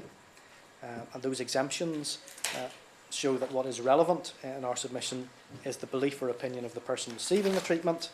And then finally, it has perverse consequences, we say, when applied to the exception in Article 2.4 that political opinions associated with violence are not to be treated as political opinions within the terms of veto. What that would mean is that that exception would be available to those who were discriminating on the basis of those violent political opinions.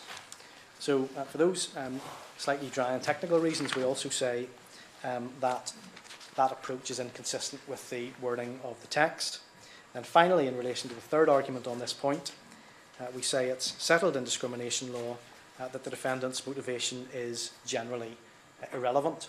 There's a large number of statements to that effect in the decided cases, but we see it, for instance, in paragraph 30 of my Lady Hale's judgment in Preddy and Bull, and in paragraph 61 of my Lord Kerr's decision in that case, applying Lord Phillips at paragraph 20 of JFS.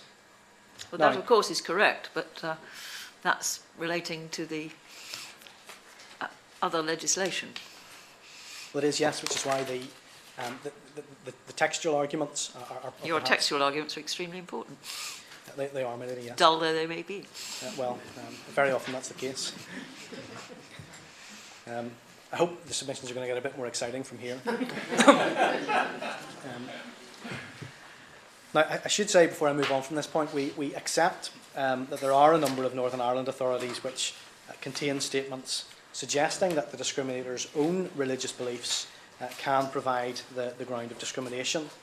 And that's the Northern Ireland electricity case, 1987, the O'Neill case, 1995, although that's dealing with the Northern Ireland Constitution Act, rather than... Yeah. I'm sorry, my lords, my ladies. We're saying that there are a number of cases relied upon by the respondent which suggest that the discriminator's own religious belief can provide the ground of discrimination under FETO. I'm not going to take your lordships and your ladyships to these cases for reasons of time, but they are the Northern Ireland electricity case, decided in 1987, the O'Neill case, decided in 1995. What's that again? Say it again. O'Neill, O'Neill. Thank you. although that relates not to FETO but the Northern Ireland Constitution Act, and then the Ryder case in 2007. And I don't have time here to make specific submissions on each of them individually, but let me just summarise what we say about these cases. Firstly, none of them is directly on point in this case, so none of them goes as far as to say that a person who declines to do an act promoting a political opinion because of their religious belief is guilty of discrimination. Secondly, in each case the comments are obiter because the decision was reached on a different basis. And in many cases it seems that the observation is made without detailed argument on the point. And I think perhaps, with the exception of the O'Neill case, which did have argument recorded, but as I've said, that is not referring to FETO. But the other point is that in all of these cases the court was dealing with traditional orange and green politics in Northern Ireland, where sometimes a fairly binary analysis is pragmatic. So the defendant's beliefs could be assumed to be the opposite of those bringing the claim. And in fact, the Northern Ireland electricity case, decided by Mr. Justice Nicholson, as he then was decided many years before Mackay versus NIPSA, which was the case which made clear that religious belief and political opinion in these provisions was to be given a much wider interpretation than the traditional dichotomy in Northern Ireland. That's not the territory that we're in this case, particularly whereas here religious beliefs in relation to theological matters cut across political beliefs in relation to marriage. A number of those cases rely on the entirely orthodox position that there can be unlawful discrimination on the basis of a protected characteristic of a third party as well as a claimant. But we say that to then extend that to say that the protected characteristic can be that of the alleged discriminator is an unwarranted extension of those authorities. And as I've also mentioned, none of these cases looked closely at the textual arguments that we're making, which I ran through a few moments ago. Now, in contrast, we say there's one case in the House of Lords, McConkey versus the Simon community, which did look closely at text, in particular the issue of the exception for beliefs related to the use of violence. We can ask the court to look at that. That's in Authorities Volume 3, tab 51, and at MS 1007.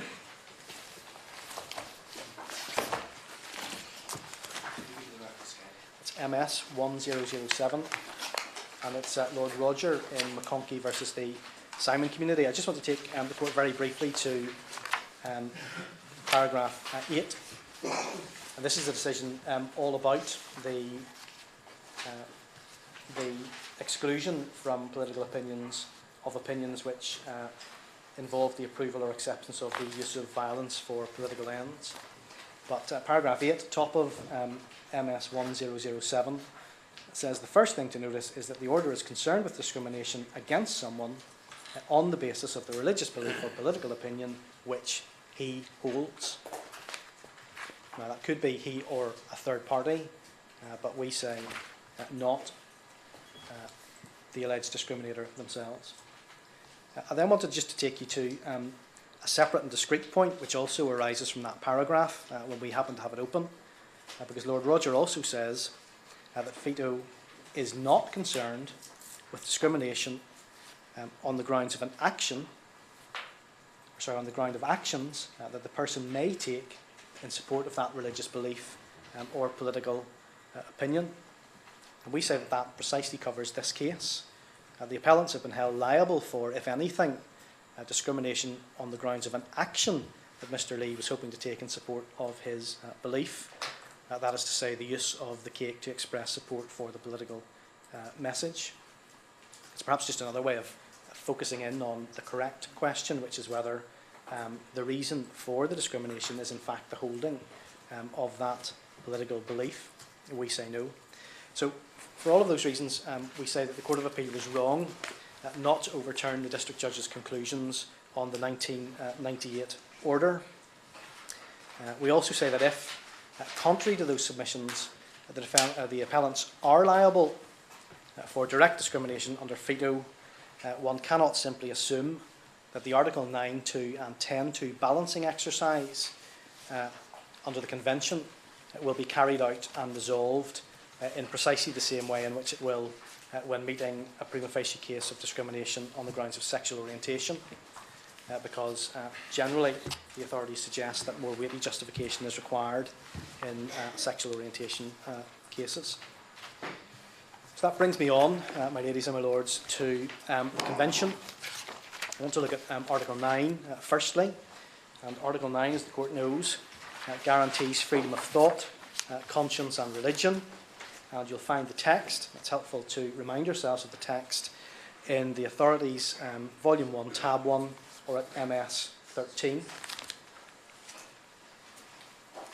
And it's important to look at the text because Article 9.1 guarantees the freedoms there set out either alone or in community and in public as well as in private, the freedom to manifest your religion and belief, not merely in worship and teaching but also in practice and observance.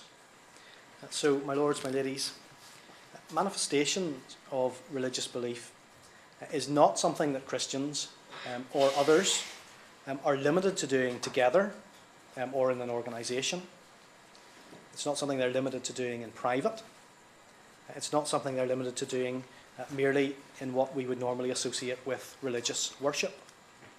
It's something that each Christian or each person of faith is entitled to do on their own and in public, which we submit includes the commercial sphere, and in observance and practice going beyond the narrow confines of organised religion.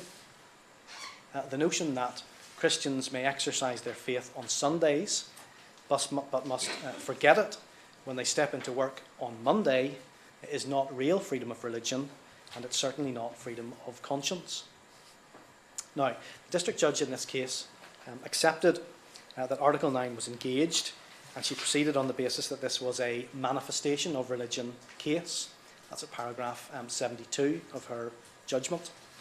The Court of Appeal proceeded on the same basis, and that's at paragraph 61 of its judgment. That's at MS 3211. But whilst this is a manifestation case in one sense, because it's about outward actions rather than merely inward belief, the District Judge and the Court of Appeal in our submission failed to adequately grapple with the implications of this being a case about forcing someone to act in a way which is contrary to their conscience.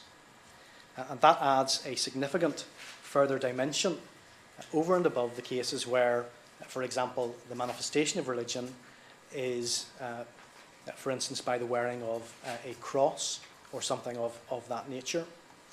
And my lords, my ladies, on that issue, can I ask the court to read in your own time, if you have it available, the partly dissenting opinion of Judges Bucinich and Di Gaetano in the Awida case.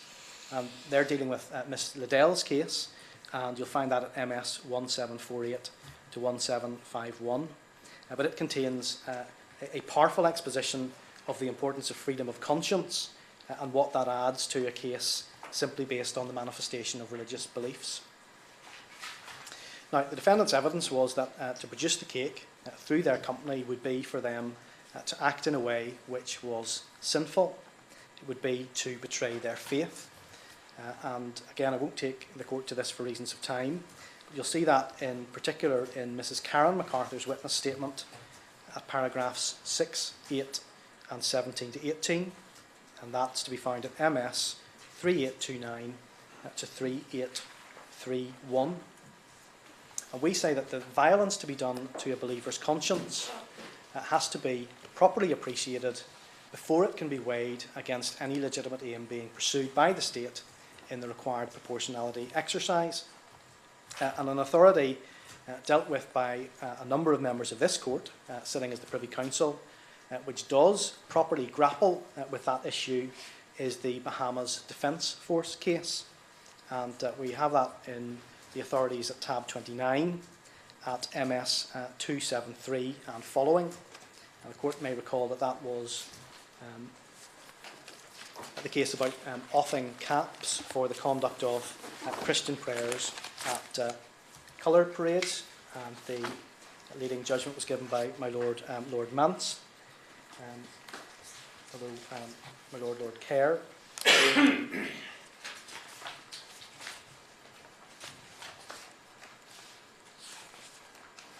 So I might be thinking about another case. I think Lord Mance gave the judgment of the court in this case. I wanted to take the court to paragraph 9.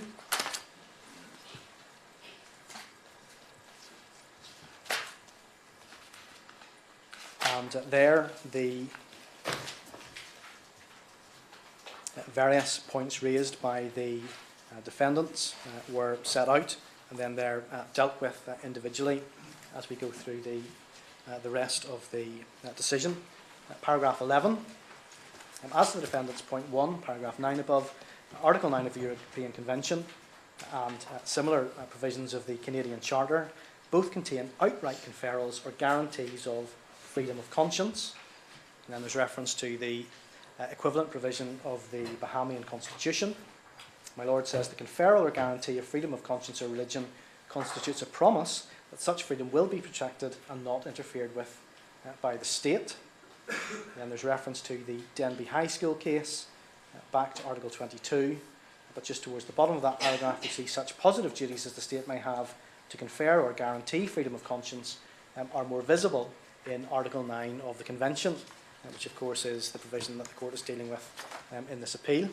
And if we turn to paragraphs 14 and 15, my Lord moves on to address the defendants at point 4, just 4 lines down, paragraph 14. Freedom of conscience is in its essence a personal matter. It may take the form of belief in a particular religion or sect, or it may take the form of agnosticism or atheism. It is by reference to a person's particular subjective beliefs that it must be judged whether there has been a hindrance. I'll ask the court to note that for a further submission to be made later. No doubt there is an objective element in this judgment, but it arises only once the nature of the individual's particular beliefs has been identified. Now, my Lord understandably says this is not the place to address the relationship between faith and works, still less their relationship to salvation in religious history or thought. So he deftly sidesteps that issue, but he does say at F, but beliefs feed into action or inaction, as Chief Justice Berger noted in Wisconsin versus Yoder. And he refers to that case, and then to some of the learning on this topic. Miss Evans says that great religion is not merely a matter of belief, it is a way of life, it is action. She adds that forcing a person to act in a way which is against the teachings of his or her religion or belief is not irrelevant to the core of many people's religion or belief. A requirement to take part in a certain activity may be incompatible with a particular person's conscience, however much his or her internal beliefs are otherwise unaffected and unchallenged. And then meeting another point made by the defendants, that Islam itself did not forbid Mr. Larimore staying on parade during prayers, Lord Mann says, what matters is not what the Islamic religion says, if that were examined and found to have a clear rule in the matter. What matters is Mr. Laramore's religiously based beliefs and conscience.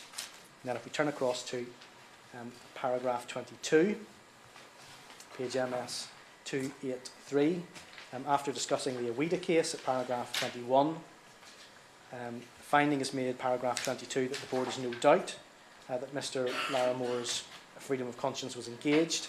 And then there's a citation of Sir Michael Barnett, Chief Justice, in the R versus Big M drug mart case. He says, freedom can primarily be characterised by the absence of coercion or constraint. If a person is compelled by the state or the will of another to a course of action or inaction which he would not have chosen, he is not acting of his own volition, and he cannot be said truly to be free. Those are sentiments which I think the appellants in this case would echo. But in our submission, an interference with an individual's freedom of conscience based on religious belief requires more to justify it than an interference merely with the qualified right to manifest one's religion. It's no surprise that the right of freedom of conscience has been described by the Strasbourg Court in the Kokonakis case. It's at tab 90 of the authorities, MS 1986, as one of the foundations of a democratic society within the meaning of the Convention, which is, in its religious dimension, one of the most vital elements that go to make up the identity of believers. So both the district judge and the Court of Appeal, we say, began by undervaluing the appellant's convention rights by merely treating this as a manifestation of religion case rather than as a violation of freedom of conscience. Now, before I come on to address the proportionality assessment, I also want obviously to say something about Article 10 of the Convention. For the reasons I mentioned towards the start of these submissions, we say that this is a case where the defendant's negative right of freedom of expression, the freedom not to be compelled to be the agent of a message or to be associated with a message with which one disagrees, arises. And the respondent's suggestion in paragraph 13 of his printed case that this case doesn't involve speech because the cake is simply a good and the transfer of the design is merely a service, we say lacks common sense with respect. The defendants have been asked to create and provide a product which carries a clear political message. The very reason the plaintiff wanted the message produced in that way is no doubt because of the impact it would have on a cake. And as we've set out in our written submissions, both in this court and below, there is significant support in the Strasbourg jurisprudence for a negative Article 10 right, or the right not to speak, as indeed there is for a negative aspect to the close family of rights contained in Articles 9 to 11 of the Convention. I don't propose to open those authorities now because this court has in fact already clearly recognised the right upon which we rely in the RT Zimbabwe case, and maybe we'll ask the court just to look at that briefly. That's in the authorities volume 3, tab 43, commencing at page MS 720. Now, that was a case, the court will recall, which was about political agnostics whom the Immigration Tribunal found could be returned to Zimbabwe because since they held no political beliefs themselves of any great persuasion, they would be able, if necessary, to demonstrate loyalty to the governing regime by expressing support which they didn't really believe, although also to which they took no strong objection. But the Supreme Court firmly held that they could not be expected to do that. I want to look at, in particular, Lord Dyson at paragraphs 34 to 39 and paragraph 42. So you'll find that at MS 739.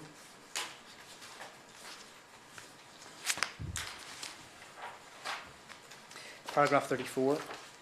There is case law in relation to the European Convention for the Protection of Human Rights and Fundamental Freedoms to the effect that the guarantee of freedom of thought, conscience and religion under Article 9 protects the indifferent or unconcerned and extends to the right not to hold thoughts or beliefs and not to give expression to them. We ask the court to note that particular phrase. Then there's reference to Kokkinakis, there's reference to the Buscarini, San Marino case about swearing an oath on the Gospels. Paragraph 36, I can see no basis in principle for treating the right to hold and not to hold political beliefs differently. Article 10 of the Convention provides that everyone has the right to freedom of expression and that this right shall include freedom to hold opinions. That must include freedom not to hold opinions. As Professor Barrett puts it in Freedom of Speech, the right not to speak, or negative freedom of speech, is closely linked with freedom of belief and conscience and with underlying rights to human dignity, which would be seriously compromised by a legal requirement to enunciate opinions which are not, in truth, held by the individual. Then there's reference to the West Virginia State Board of Education versus Barnett. That's a US authority on which Woolley versus Maynard, on which we rely in our written case, draws heavily. And there's reference there to the freedom not to speak being considered under the US Constitution an integral part of the right to speak. Paragraph 38, there's reference made to Mr. Justice Sachs in the Constitutional Court of South Africa. He says there can be no doubt that the right to freedom of religion, belief and opinion in the open and democratic society contemplated by the Constitution is important. The right to believe or not to believe and to act or not to act according to his or her beliefs or non-beliefs is one of the key ingredients of any person's dignity. I ask the court to note that phrase. It can therefore be seen that under both international and European human rights law, the right to freedom of thought, opinion and expression protects non-believers as well as believers and extends to the freedom not to hold and not to express opinions. Then over the page at paragraph 42, MS page 741, the court rejects a distinction which was drawn by Mr. Swift for the Secretary of State between people who are committed political neutrals and those who are merely indifferent. Lord Dyson says, I would reject this distinction for a number of reasons. First, the right not to hold the protected beliefs is a fundamental right which is recognised in international and human rights law, and for the reasons that I have given the Convention too. There's nothing marginal about it. Nobody should be forced to have or express a political opinion in which he does not believe. And he should not be required to dissemble on pain of persecution, or perhaps we would say on pain of civil liability. Now, my lords, my ladies, there's also a variety of helpful and eloquent statements of principle on this right, which are contained in the US authorities, which are dealt with in our and the Attorney General's written cases. I don't propose to open those to the court. The court has the references to them, and most of the relevant cases are in Volume 7 of the authorities. But on top of the Article 9 rights, which the appellants enjoy in this case, they also benefit from the Article 10 right not to express an opinion with which they disagree. Now, the primary point which is taken against us on our case on compelled speech is that it is said that the appellants are neither required to endorse the message on the cake, nor would they necessarily be taken to endorse the message on the cake. And that's the basis upon which the district judge dismissed our case on Article 10. Indeed, having concluded that the defendants were not required to support, promote or endorse the viewpoint on the cake, paragraph 95 of her judgment, she took the view that Article 10 wasn't even engaged. The same consideration was also highly influential in the Court of Appeal's assessment of our case on Article 10, both, it seems, in terms of the significance of the interference, paragraph 67 of their judgment, and then again in their assessment of the proportionality of the interference at paragraph 72. What was the first reference? Sorry. Paragraph 67, my lord. Yeah. I feel like I don't have the MS numbers for those references. Yeah, right. There are 3 points to make about that. One, a practical point, and 2 of principle. Firstly, objectively speaking, by producing the cake, which the defendants were required to do under pain of civil liability, we say they were promoting gay marriage. That is what the cake said. And as I mentioned a few moments ago, putting the message on a cake is a way of highlighting that message. It was, in effect, a campaign tool to that end. And the Equality Commission's letter before action of the 26th of June 2014, which you'll find at MS 3843, said that the image Mr. Lee wanted iced onto the cake included a slogan promoting gay marriage. That's what it did in our submission. Now, separately, the district judge also recorded Mrs. MacArthur's evidence that she had real concerns that the cake would have been identified as an Asher's cake because there was a logo on the box. That's at paragraph 18 of the district judge's decision. But even if that was removed, Mr. Lee accepted in his evidence that if someone had asked where the cake was from, as the defendants might ordinarily hope people would if their product was attractive and impressive, that he would have told them. So the concern that people would think Asher's was supporting the cause was not entirely fanciful. But more importantly in our submission, the cake on its face, or perhaps on its icing rather, was a product which was promoting gay marriage. Now, secondly, whether or not the defendants were objectively promoting gay marriage, the crucial thing in our submission is that they genuinely believed that it would be contrary to their beliefs if they made the cake that they, because if they did so, they would be promoting same-sex marriage, and therefore that would be sinful. We find that in the witness statements of Mr. MacArthur at paragraphs 5 to 7. That's MS 3826 to 3827, and Mrs. Karen MacArthur at paragraphs 8 and 17 to 18. That's at MS 3830 to MS 3831. And their oral evidence was to like effect that they would feel it was wrong in conscience putting that message on a cake. And that, we say, is a belief which the court must respect. In the Christian Institute case, at paragraph 48, Mr. Justice Weatherup, as he then was, summarises what the House of Lords said about religious belief in the Williamson case. That was the corporal punishment case. And he said there, this is at MS 1058, it's not for the court to embark on an inquiry into the asserted belief and judge its validity by some objective standard, as freedom of religion protects the subjective belief of an individual, provided, of course, that it is genuine and has an adequate degree of seriousness. And indeed, as we've seen, that's precisely how the Privy Council approached this issue in the Bahamas Defence Force case, which we looked at a few moments ago. Lord Mance said that it's by reference to a person's particular subjective beliefs that it must be judged whether there has been a hindrance. What matters not is what the religion says, if that were examined. What matters is the defendant's, or in that case the claimant's, religiously based beliefs and conscience. And then at paragraph 26, the question was asked in the Larimore case whether there was a sufficiently active participation to hinder a person in the enjoyment of his conscientious beliefs.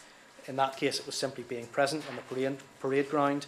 But in this case, we say creating the iced message to which conscientious objection is taken is plainly that. It is plainly sufficiently active participation.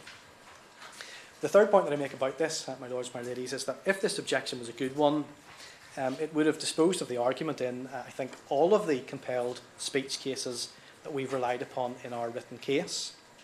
If you are compelled to speak in some way, you can, of course, always make the case that you yourself don't agree with the message. But time and again, the Supreme Court of the United States in particular has said that that is no answer. So in the Woolley and Maynard case, for instance, the licence plate case with the state motto, there's no need to find that the plaintiffs endorsed the message or that there was any reasonable perception by others that they did. This point would have been an answer in the Canadian case of Brocky, to which we'll shortly turn, which deals with the case of a commercial printer simply printing what was provided to him.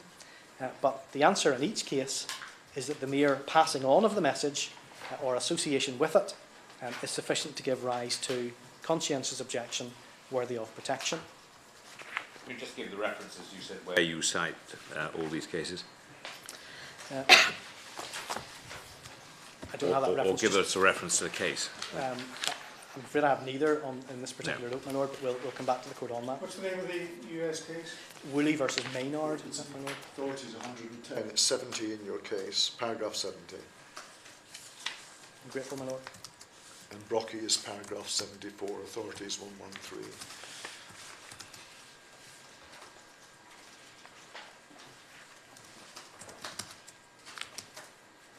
So, my Lords, my Ladies, in her assessment of proportionality, the District Judge was obviously strongly influenced by the judgment of my Lady, Lady Hale in Preddy and Bull, and indeed the District Judge felt that Lady Hale had been saved with the same deliberations that she, the District Judge, faced in this case.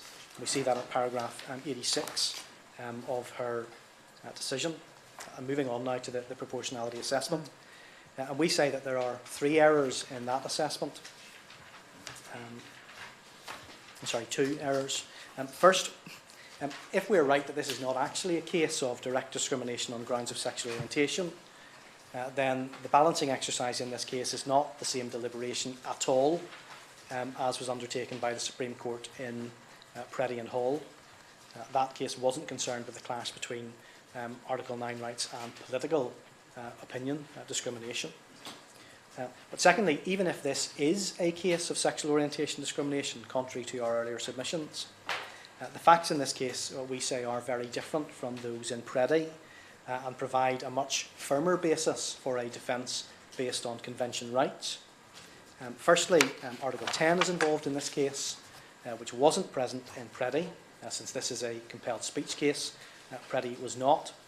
And then secondly, we do say that the factual circumstances of this case are different, and what the plaintiff would say was the insult to dignity and the inconvenience on his part are significantly less than in Preddy. In that case, as the court knows, a couple were refused a hotel room in circumstances which were obviously very closely connected to intimate aspects of their private life.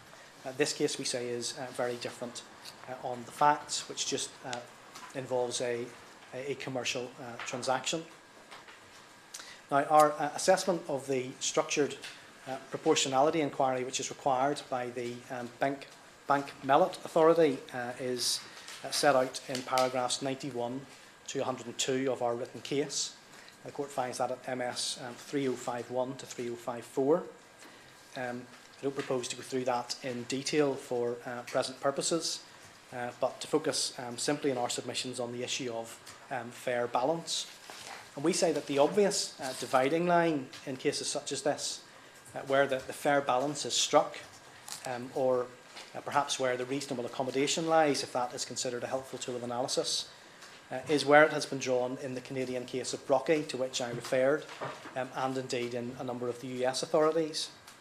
And that is to say, subject to what the US Supreme Court says in the Masterpiece Appeal, the law may well require a service provider to produce goods which are not themselves expressive, but it should certainly not require him to provide material with a message which could be considered in direct conflict with core elements of his or her religious beliefs.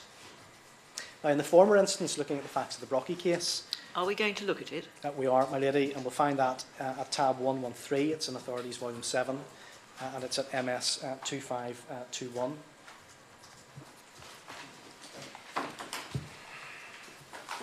The court may recall that there was a printing company there which didn't even want to print letterheads or business cards for the claimant organisation.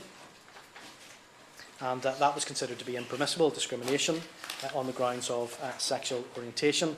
The reason for that objection could really only have been discrimination on grounds of sexual orientation.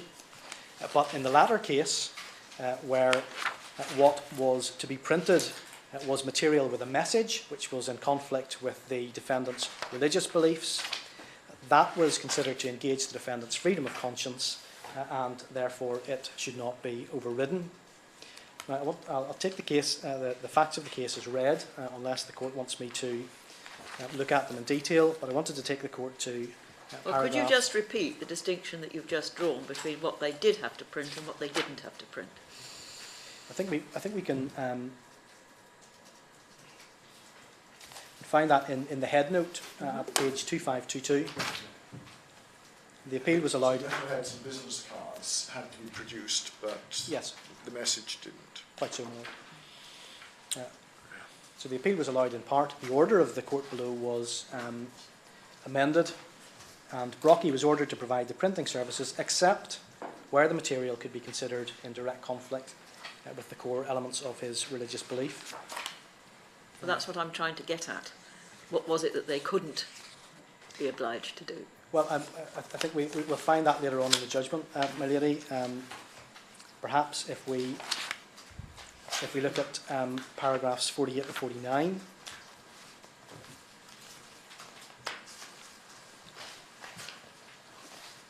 You see, the board's order was directed to the activity which gave rise to the offensive conduct, namely the provision of printing services for ordinary materials such as letterheads, envelopes and business cards.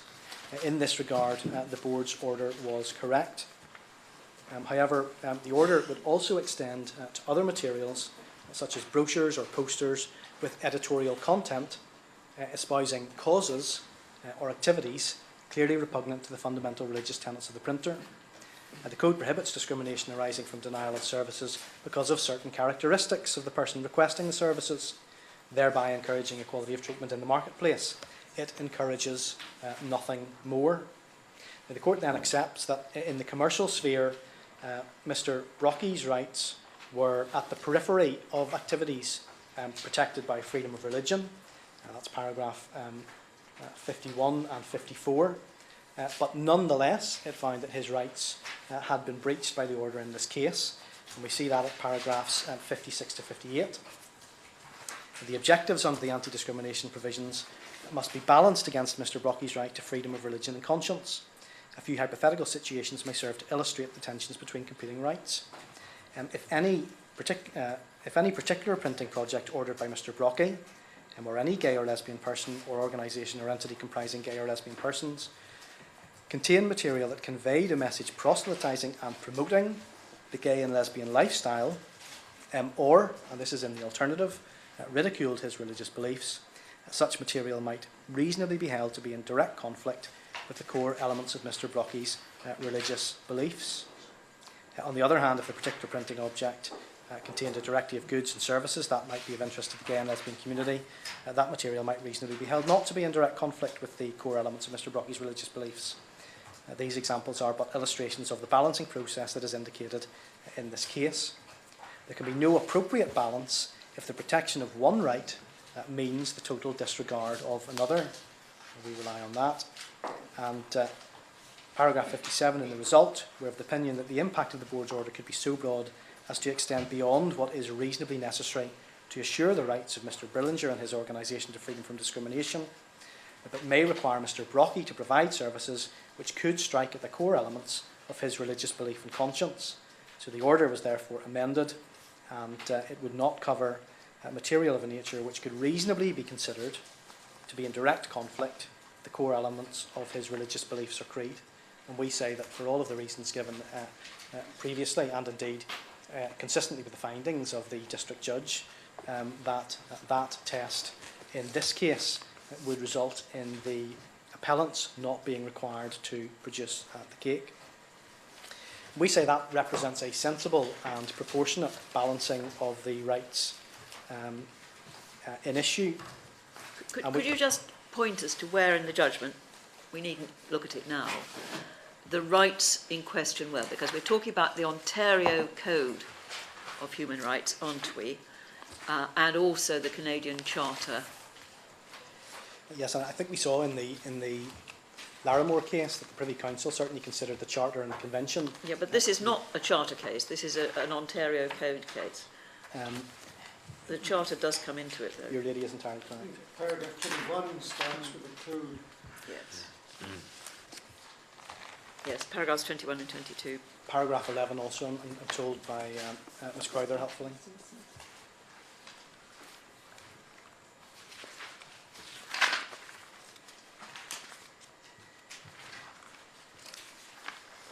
Yes, and whether what had been held under the Code was consistent with the right to freedom of religion under Section 2 of the Charter. Thank you.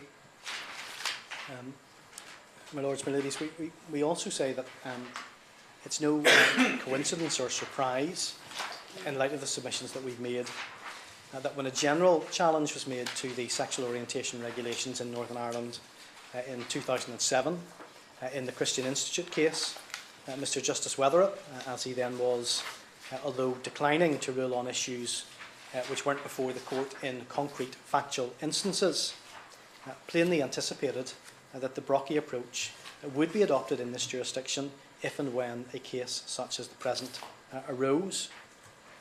And I'm just going to give the court the references that we would ask you to look at in the Christian Institute case.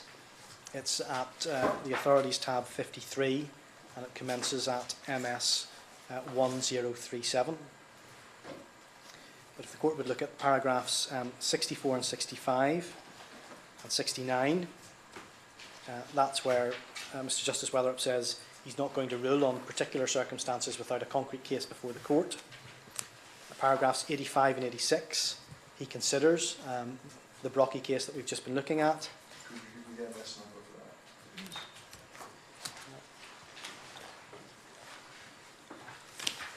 that? Yes, my Lord.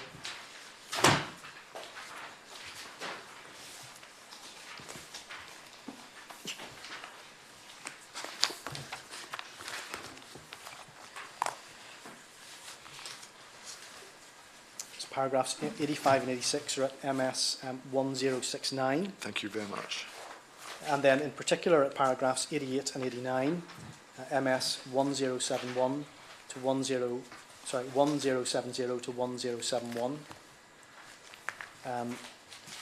Although without giving any guarantees, plainly, we say that a fair reading of the judge's conclusion there is that the Brockie approach was likely to be adopted if and when a concrete case came before the court. Of course, this is the first such case, and the contrary result has been reached. The same distinction, I should say, my Lords and my Ladies, is drawn in the Oregon... Of course, Lord Justice Weatherup was a member of the Court of Appeal in this case.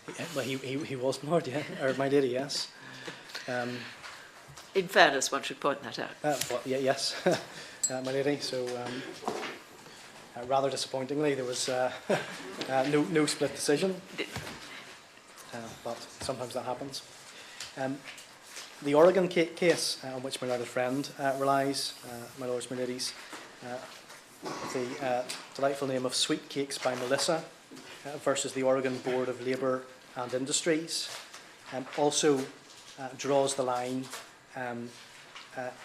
in this place. That was a case, the court may recall, about the production of a standard wedding cake to be used at a same-sex marriage, but that cake would carry no express political or theological statement. And particularly at MS 2265, the court makes clear that the position would be different if it was a cake which had an express statement on the cake, because that would move one into full First Amendment protections. So in our submission, my Lords, my Ladies, the facts of this case are, we say, a step too far in terms of limitation of the appellant's convention rights. On the one hand, we have what we say is the triple protection engaged on the part of the defendants: freedom to manifest their religion, freedom of conscience, the negative right of freedom of expression, each a protected convention right. And then on the other, we have Mr. Lee's right not to be discriminated against on the basis of his sexual orientation. Yes, we say that doesn't arise. But also in circumstances where we submit that Mr. Lee was seeking a non-essential service from a private actor, so that his Article 8 rights are not actually engaged in this case. I don't want to downplay the feeling of upset and hurt which Mr. Lee may have felt, but ultimately for him this exchange involved the inconvenience of having to go to another bakery. For the defendants, providing the cake would have been a betrayal of their faith. Like my Lords, my Ladies, I'd intended to deal with two objections which are made to our case in this regard, and particularly two points which are considered by the Court of Appeal in particular to weigh heavily in their proportionality assessment at 72 of the Court of Appeal judgment. And that is, firstly, the ability of the defendants to withdraw from the market, wholly or partly, and secondly, the significance of the exemption for religious organisations, which is included within Regulation 16 of the Sexual Orientation Regulations. Neither of those points, we say, are sufficient to sway the balance of the proportionality assessment against the appellants. I see, my Lords and Ladies, that time is marching on, so it might be best that I come back to those issues as necessary in reply. Well, you've approximately 9 more minutes left. Yes, my Lady, I see that. So, in summary, our case on withdrawal is that certainly since the Strasbourg Court's decision in Ouida, that is not a simple answer in an Article 9 case. Indeed, it never seems to have been an answer in any of the Article 10 cases or compelled speech cases in the comparative jurisprudence on which we rely. But we also say that the evidence in this case was that this was a highly unusual request. The witness statements disclosed that Ashers were making approximately 1,600 celebration cakes each year. They provided the service for over 15 years, and an issue like this had never arisen before or since. And we say that in light of that, essentially requiring the defendants to lop off a significant portion of their offer to the public on the basis of this type of unusual and isolated request was clearly disproportionate. In terms of the Regulation 16 exemption, again I may come back to this in reply as necessary, but our point on that is simply that Parliament, when making the 2006 regulations, they were made at a time, as the Court will have seen, when the Assembly was suspended and there were no local democratically accountable decision makers here. But Parliament did not purport to look at every instance where there may be a possible issue of contravention of a convention right. Indeed, that's precisely what Mr Justice Weatherup said in the Christian Institute case. Parliament can't cater for every circumstance, and that's why the courts have the constitutional function of ruling on these issues on a case-by-case basis. And in that regard, I also remind the Court of what Lord Dyson, then Master of the Rolls, said in Black versus Wilkinson. That's at MS 599.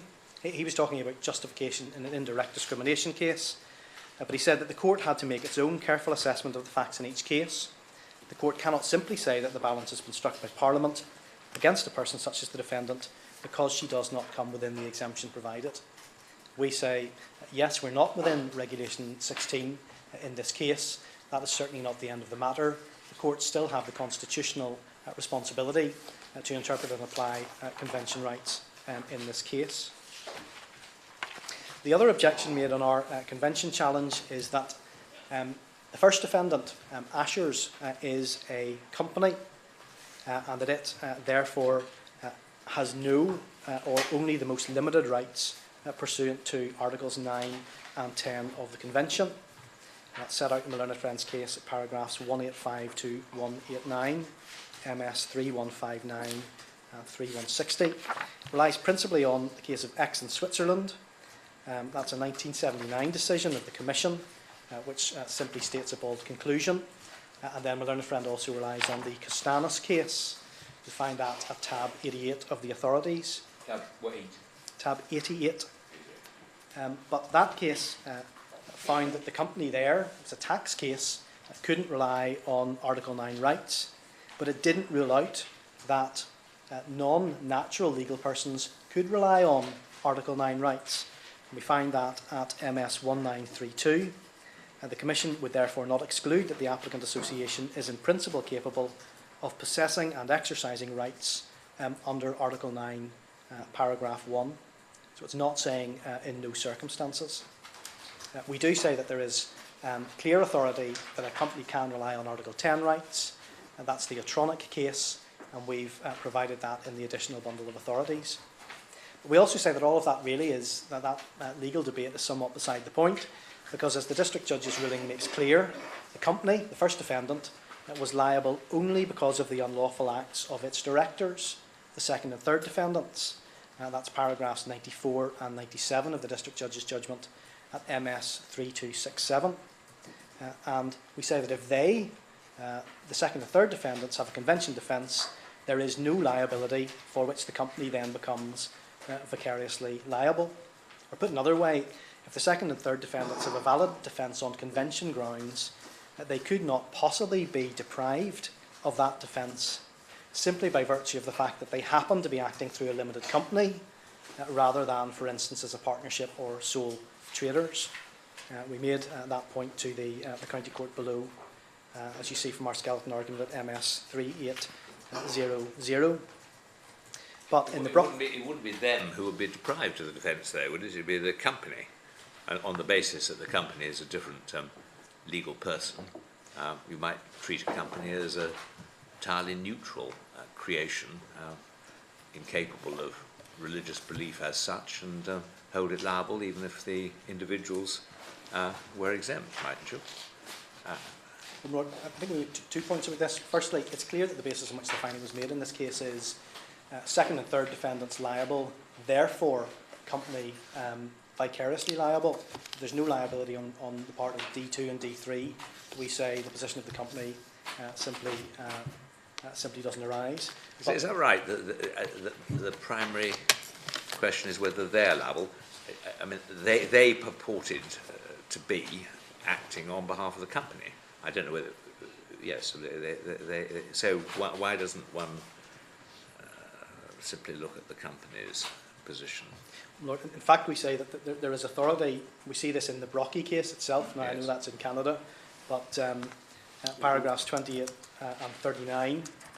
There's also authority in Strasbourg, the Pine Valley. Brocky certainly treated Mr. Brocky as enjoying the rights, even though he was trading through a company.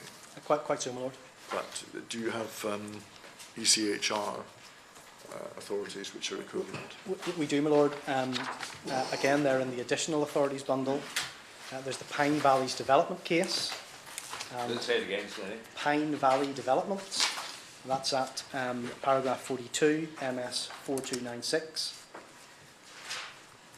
where the company was treated basically just as a vehicle through which the human actor was working, and the court found that it would be artificial to draw distinctions between the three appellants as regards their entitlement to claim to be victims for convention purposes. And in fact, there's also a domestic authority, although it's a decision of the first tier tax tribunal, which follows that approach in domestic law, and that's the Exmoor Coast Boat Cruises case. That's at MS 4195, paragraphs 71 and 72. But in all of these cases, there is a common sense approach taken. If the company is simply the vehicle through which the human actors are working, then they are not, either the company is taken to be able to avail of their rights, or they are not taken to be deprived of their rights, merely because that's how they happen to structure their commercial enterprise. I think if one looks at paragraph 94 of the District Judge's judgment 3267, it's quite clear that she sees that the route to the company liability is through the actions of its directors. Quite so, my lord. Your submission is, if they are not found to be liable, then there is no such route.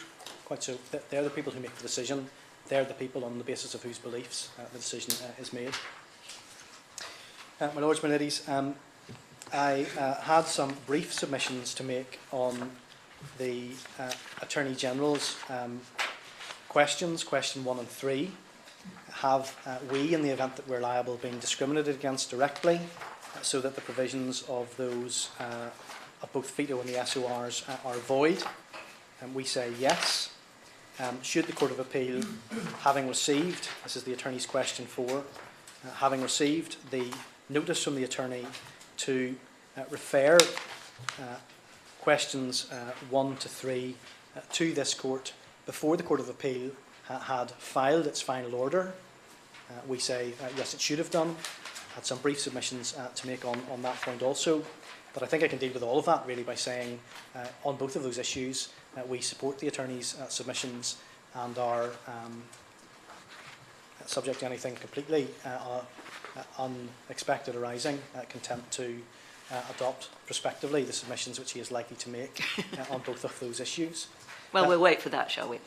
Indeed. So, my Lords, my Ladies, for all of those reasons and the oral submissions to be made by the Attorney and our submissions in reply, we respectfully urge the Court to grant the appellant's permission to appeal, to set aside the judgment and order of the Court of Appeal, to hold that the courts below erred in law insofar as they found the appellants liable for direct discrimination, either on the grounds of sexual orientation and or political belief, or political opinion and religious belief, whether that's on the ordinary interpretation of the relevant provisions or in the alternative by operation of the appellant's convention rights. If, as I hope we don't, we lose on all of those, as a final fallback, we invite the Court to hold the relevant provisions of the SORs and FETO are void insofar as they give rise to any such finding of liability, since that itself unlawfully discriminates against the appellants on the grounds of their religious belief. My Lords, my Ladies, unless going to be of any further assistance, those are our submissions. Well, thank you very much indeed, Mrs. Schofield. Ms. Crowther, right? Thank you. Well, the Court will now adjourn and look forward to hearing from Mr. Allen at 2 o'clock.